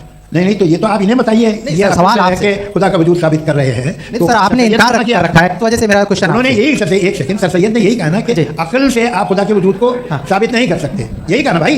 वो उन्होंने कहा कर सकते हैं और वो कर दिया गया आज। वो फोन तलाश करना या साबित करना अकल से नहीं हो सकता। अरे सवाल तो सुन लीजिए जी। अकल से नहीं हो सकता है, यही कहा ना आपने। अकल से हो सकता है। अरे वो यही कह रहे हैं भाई, आप बता रहे हो सकता है, वो तो कुछ और। आप अगर सर देखो नौजवान फोन ले लो, वो इतनी कमाल की यूनिवर्सिटी है। अरे भाई दे दो ना, एक मिनट अरे दे दो भाई मेरी बात सुनो, माइक पे बोलो ताकि जो लाखों लोग देख रहे हैं। माइक दे दो ना। अरे देंगे ना माइक, तुम ठहरो तो।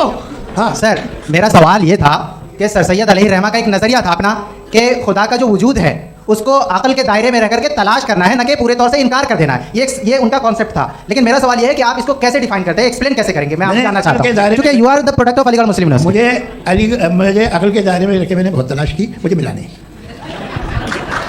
हाँ ये इधर उधर वो चश्मा लगाएं जो, हाँ उनको दे दीजिए। जी जी फटाफट पूछिए, 5 मिनट है, 5 मिनट में खत्म हो रहा है। हाँ अस्सलाम वालेकुम मुफ्ती साहब, एंड मेरा सवाल जावेद अख्तर साहब से। क्या नाम है आपका? अरे भैया मुझे क्या पूछ रहे हो? फैज पूछिए फैज साहब। तो मेरा सवाल ये है कि अभी जो एथियस्ट है वो problem of evil argument use कर रहे हैं अगेंस्ट मुस्लिम्स, राइट? इस दुनिया में इतना सारा इविल है और अगेंस्ट मुस्लिम तो यहाँ अगेंस्ट थियस्ट। हाँ थोड़ा सा करेक्ट कर लीजिए भाई, पूरी मशक्कत ही इसी बात की थी, किसी एक मजहब पे बात न टिके। जी, तो बेसिकली आर्गुमेंट ऐसा है कि इस दुनिया में इतना ज्यादा इविल एग्जिस्ट करता है और अगर एक ऑल गुड गॉड है तो वो रोकता क्यों नहीं है? लेकिन इस सवाल में एक हिडन असम्पशन ये है कि इस दुनिया में इविल एग्जिस्ट करता है। अब एथियस्ट कैसे ऑन्टोलॉजिकली प्रूव कर सकते हैं कि इस दुनिया में इविल एग्जिस्ट करता है? मैं आपको बताता हूं, थोड़ा सा नहीं सर आप हम लोग इनको सुनिए, नहीं please don't. I want to explain ontologically. हम समझ गए सर, इनको आप जवाब दे दीजिए। अच्छा सवाल पूछ रहा हूं मैं, अभी तक क्या था वो मैं थोड़ा सा ऐड ऑन कर ले रहा हूं। तुम गुरु, हम जब इसका राउंड 13 करेंगे ना तब तुमको स्टेज पे बिठाएंगे। जी तो हाँ जल्दी से। तो देखिए एथियज्म के हिसाब से सब कुछ रैंडमली बन गया है, सब कुछ एटम्स और मॉलिक्यूल्स है। एक पत्थर में और मुझ में सिर्फ इतना फर्क है कि हम लोग एटम्स और मॉलिक्यूल्स का अलग-अलग रीअरेंजमेंट है। अब एक पत्थर को कोई इंसान तलवार से 2 टुकड़ों में काटते या मुझे, according to atheism it is same, there is no evil and good according to atheism. जी जी अच्छा फैज साहब का सवाल ये है कि हाँ कोशिश भी करते तो इससे वाला सवाल नहीं कर पाते। एक लाइफ फॉर्म है और लाइफ फॉर्म में फीलिंग है, मतलब लाइफ फॉर्म सुनता है, देखता है, टेस्ट कर सकता है, फील कर सकता है। तो उसकी जो ये जो क्वालिटी इस बबल में आ गई है वो जानवर में भी है, इंसान में भी है। तो जाहिर है कि उसे कोई तकलीफ पहुंचेगी, तो चूंकि उसके पास वो सेंसिटिविटी है तो मैं करेगा। पत्थर में वो सेंसिटिविटी नहीं है। तो ये क्या सवाल हुआ कि अगर पत्थर को काटा तो पत्थर को तकलीफ नहीं होती, तो आपको काटे तो आपको क्यों तकलीफ होगी? बैठ जाइए। जी हाँ अगला सवाल। हाँ पूछो जी जावेद अख्तर साहब। अरे भैया सब आप लोग मुफ्ती साहब को छोड़ रहे हैं तो मेरे पीछे पड़े हैं क्या? फिर चलो बोलो भाई। You asked how God can exist when children die in Gaza. हाँ You asked how God can exist when children die in Gaza, and you also mentioned the rise of atheism in Europe. But the same events also are leading many atheists and non-believers to turn towards faith. How do you interpret this contradiction, where suffering pushes some away from God, yet brings others closer to belief? देखिए आपको एक बात बताऊं, दुनिया perfect तो कहीं भी नहीं है, हर जगह कुछ खामियां हैं। बेटा एक मिनट, मैं आप ही को कहेंगे देखो वो तो कुछ खामियां, कमजोरियां, खराबियां सब जगह है। लेकिन अगर देखोगे ईमानदारी से कि दुनिया सबसे ज़्यादा महज़ब कहाँ है, एक आम शहरी को कहाँ हुकूक हासिल हैं, वो बोल सकता है, अपनी मर्ज़ी से काम कर सकता है, अपनी मर्ज़ी से राय दे सकता है, हुकूमत के खिलाफ बोल सकता है, बरसर इख्तिदार लोगों के बारे में बोल सकता है, सरमायादारों के खिलाफ बोल सकता है। तो आपको ये स्कैंडिनेवियन कंट्रीज़ में मिलेगा, वेस्टर्न यूरोप में मिलेगा। मैं नहीं कह रहा वो परफेक्ट है, बिल्कुल नहीं, वहाँ बहुत खराबियाँ भी हैं, परफेक्ट तो कोई। लेकिन जिन जिन मुल्कों में, लैटिन अमेरिका देखो, गल्फ देखो, वहाँ पर आपको ये ज़रूर है कि रेप नहीं होते होंगे। रेप की ज़रूरत क्या है भाई? उसको तो खरीद लो, घर में रखो, सड़क पर रेप करने की क्या ज़रूरत है? मगर सुनिए, मगर हकीकत ये है कि वहाँ शख्सी आज़ादी राय देने की, बोलने की नहीं है। जी ये एक आखिरी सवाल मुफ्ती साहब से। हाँ मैम इनको माइक दीजिए। शुक्रिया। मेरा नाम मनीषा है, मैं हरियाणा से आई हूँ। मैं मुफ्ती साहब से एक बात पूछना चाहती हूँ। आप बार बार जावेद साहब को कॉन्ट्रडिक्ट तो कर रहे हैं कि आपने ये कहा, लेकिन आप भी असम्पशंस के बेसिस पे बात कर रहे हैं। आपने खुदा के होने का कौन सा प्रूफ पेश किया है, खुदा की एग्जिस्टेंस का? अब इस सवाल को अलग रहने दीजिए, कौन एथीस्ट है कौन नहीं है। और दूसरी बात जो आपने एक छोटी सी कही थी कि ये फ्री विल का इस्तेमाल करता है इंसान अपनी, लेकिन उस फ्री विल का इस्तेमाल में मतलब खुदा ने ये दे दी सबको ये इजाजत कि वो कितना घिनौनापन और कितने ज्यादा खराब से खराब तरीके इस्तेमाल कर सकते हैं। आप फ्री विल को मानती है ना? ये अब कहती है कि फ्री विल नहीं है ना? मानती है ना? तो अब आपके पास इसका कोई एक्सप्लेनेशन नहीं है कि अगर एक इंसान उस फ्री विल का इस्तेमाल करके गलत काम कर रहा है और बच के अच्छी जिंदगी गुजार के निकल जा रहा है, उसका कोई रिकॉम्पेंस नहीं है। हमारे वर्ल्ड व्यू में जो इंसान गलत काम कर रहा है उसको भी रिकॉम्पेंस यानी उसका बुरा बदला मिलना है, और जो सही काम कर रहा है उसको सही बदला मिलना है। लिहाजा जो फ्री विल है वो इस तरीके से है कि एक लिमिटेड टाइम तक खुदा ने मोहलत दी है। ऐसा नहीं कि छूट दे दी, जो करना है करते रहो हमेशा। वक्त आएगा जब एग्जाम का टाइम खत्म होगा तब रिजल्ट आएगा। दौरान एग्जाम जबरदस्ती आपको नहीं बताया जाएगा। अरे भाई एक सेकंड, जी सवाल मुफ्ती साहब से मेरा, मुफ्ती साहब एक रुक जाइए, आपसे मैं मुफ्ती साहब एक ही सवाल करता हूँ कि अगर जो हो रहा है फ्री विल से हो रहा है और एक दिन बरोज़ क़यामत इंसाफ होगा मैशर में वगैरह वगैरह, तो दुआ क्यों मांगते हैं लोग? दुआ मांगते हैं इसके मतलब है अभी भी उसने ये डिपार्टमेंट रखा है कि मैं रोजमर्रा की जिंदगी में बिल्कुल बिल्कुल ही कैन। तो तुम कैन हो, तुम मुझे नौकरी दिला देते हो, मेरे बेटे को ग्रीन कार्ड दिला देते हो और 45,000 बच्चे मरते उन्हें रोकते नहीं हो। नहीं तो क्या आप ये कह रहे हैं कि इस दुनिया में जालिमों को कभी पकड़ी नहीं होती है? अरे जो भी पकड़ होगी वो बच्चे रोते हैं। बिल्कुल देखिए, मैंने अपने ओपनिंग स्टेटमेंट में यही कहा था कि जनाब जावेद साहब सिर्फ इमोशनल आर्गुमेंट है। This is an emotional argument. ये छोटे मोटे इसके पीछे का रीजन मैंने बताया क्या है, इसके पीछे का रीजन क्या है मैंने बताया। मंच से आप लोगों को सज्जनों इसलिए कह रहा हूं ताकि थोड़ा सा आपके कॉन्शियस पे जोर रहे कि आपको ऑर्डर बचा के रखना है। वक्त तय हुआ था, ये वक्त पूरा हुआ, आपने इतने धैर्यपूर्वक सुना, मैं आप सबका बहुत बहुत शुक्रगुजार हूं। यदि इन दोनों विद्वानों की इच्छा होगी तो कभी हम इस बातचीत का राउंड 2 राउंड 3, यही तो देखिए खूबी है इंसान की कि बहस मुबाहिसे में वो पड़ा रहता है। आप लोगों ने बड़े धैर्य का परिचय दिया, बहुत बहुत शुक्रिया। इसी के साथ ये बातचीत आप लोगों को मैं एक बात बता दूं, ये सारी बहस हो गई, अब मुफ्ती साहब और बड़े मुफ्ती साहब इन साथ के साथ मैं खाना खाने वाला हूं।